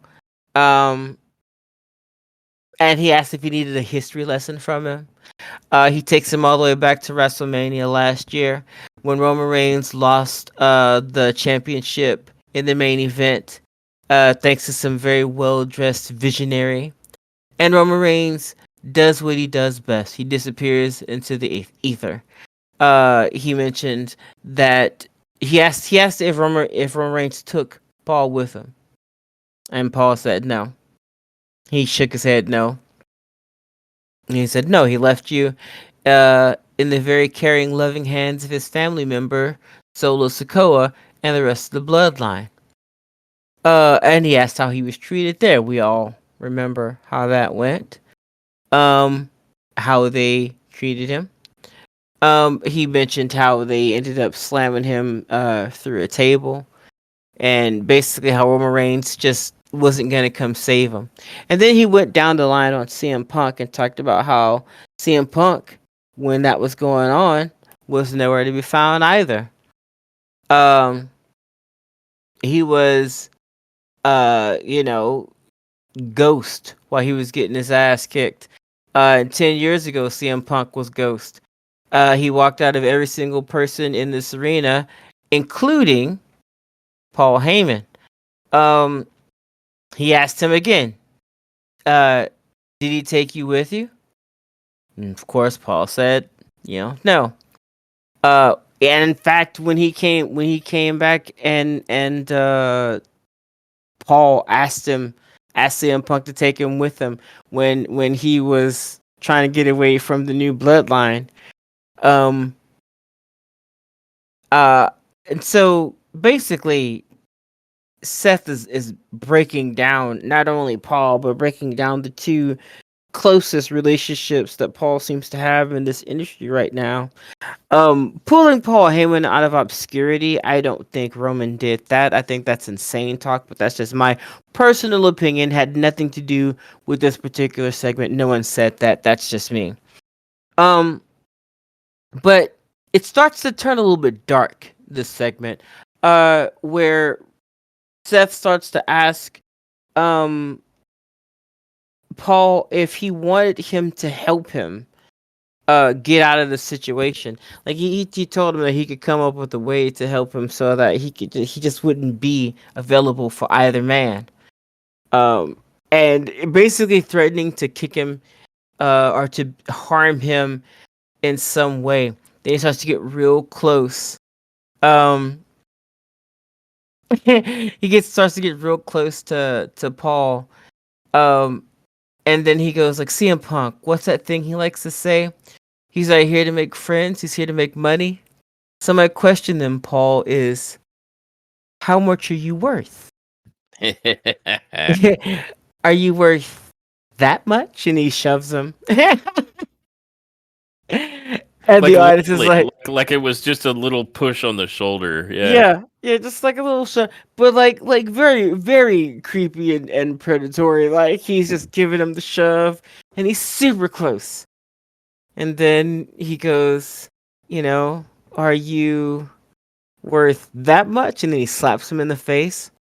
Mm-hmm. He says, come on, Paul. How much are you worth? And he's poking at him and prodding and pushing. And Paul Heyman yells, don't put your damn hands on me again. And Seth backs Heyman into the turnbuckle. He basically thanks him for that because now he's about to destroy him. Yes, that's about to murder Paul. And then CM Punk's music cuts on. And here comes CM Punk running in to save the day.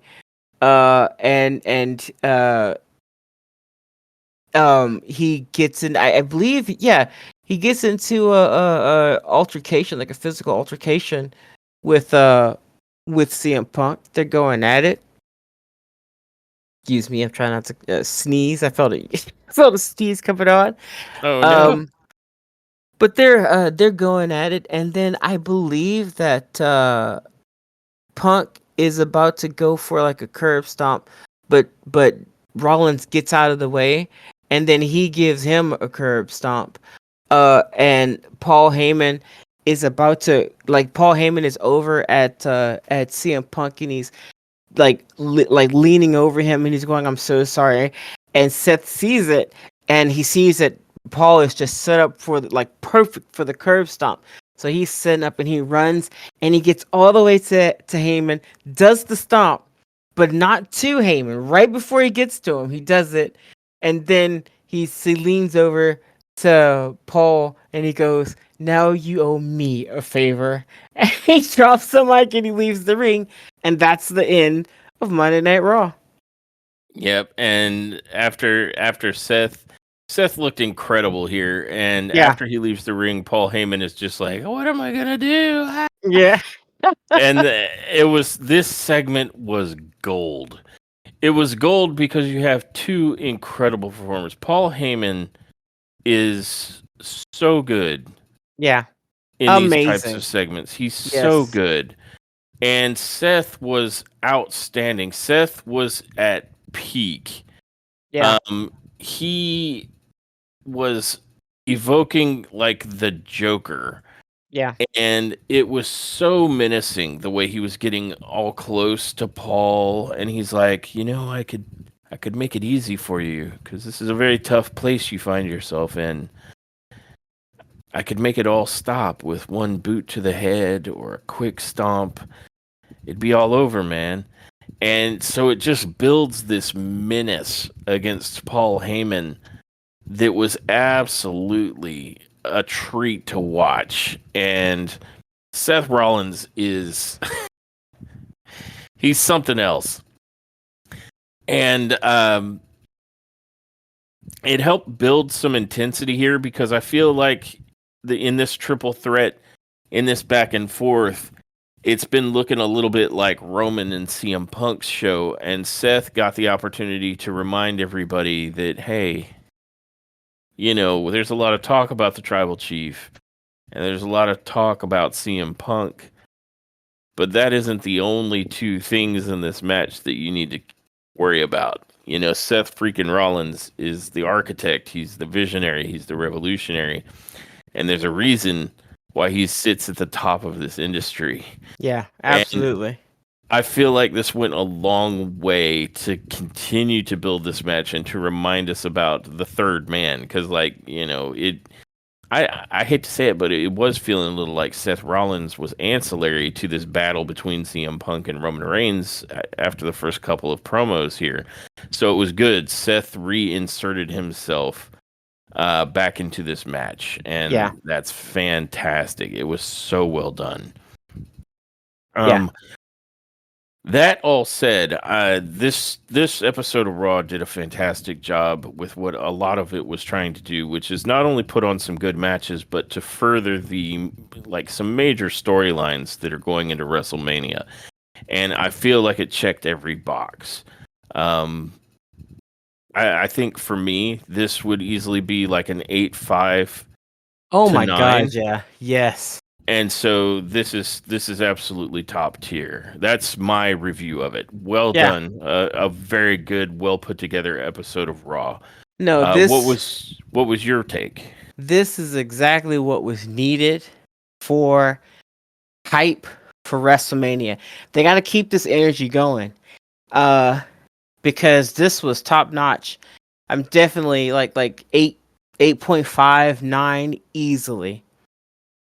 Yeah. Yep. Like, I got nothing against them. Every match was good. Every promo was good. There were no train wrecks like Charlotte Flair and Tiffany Stratton's promos. It was brilliant. It was good. Yeah, absolutely. So that has been our review of WWE Raw for April 7th. My lovely co-hostess's birthday.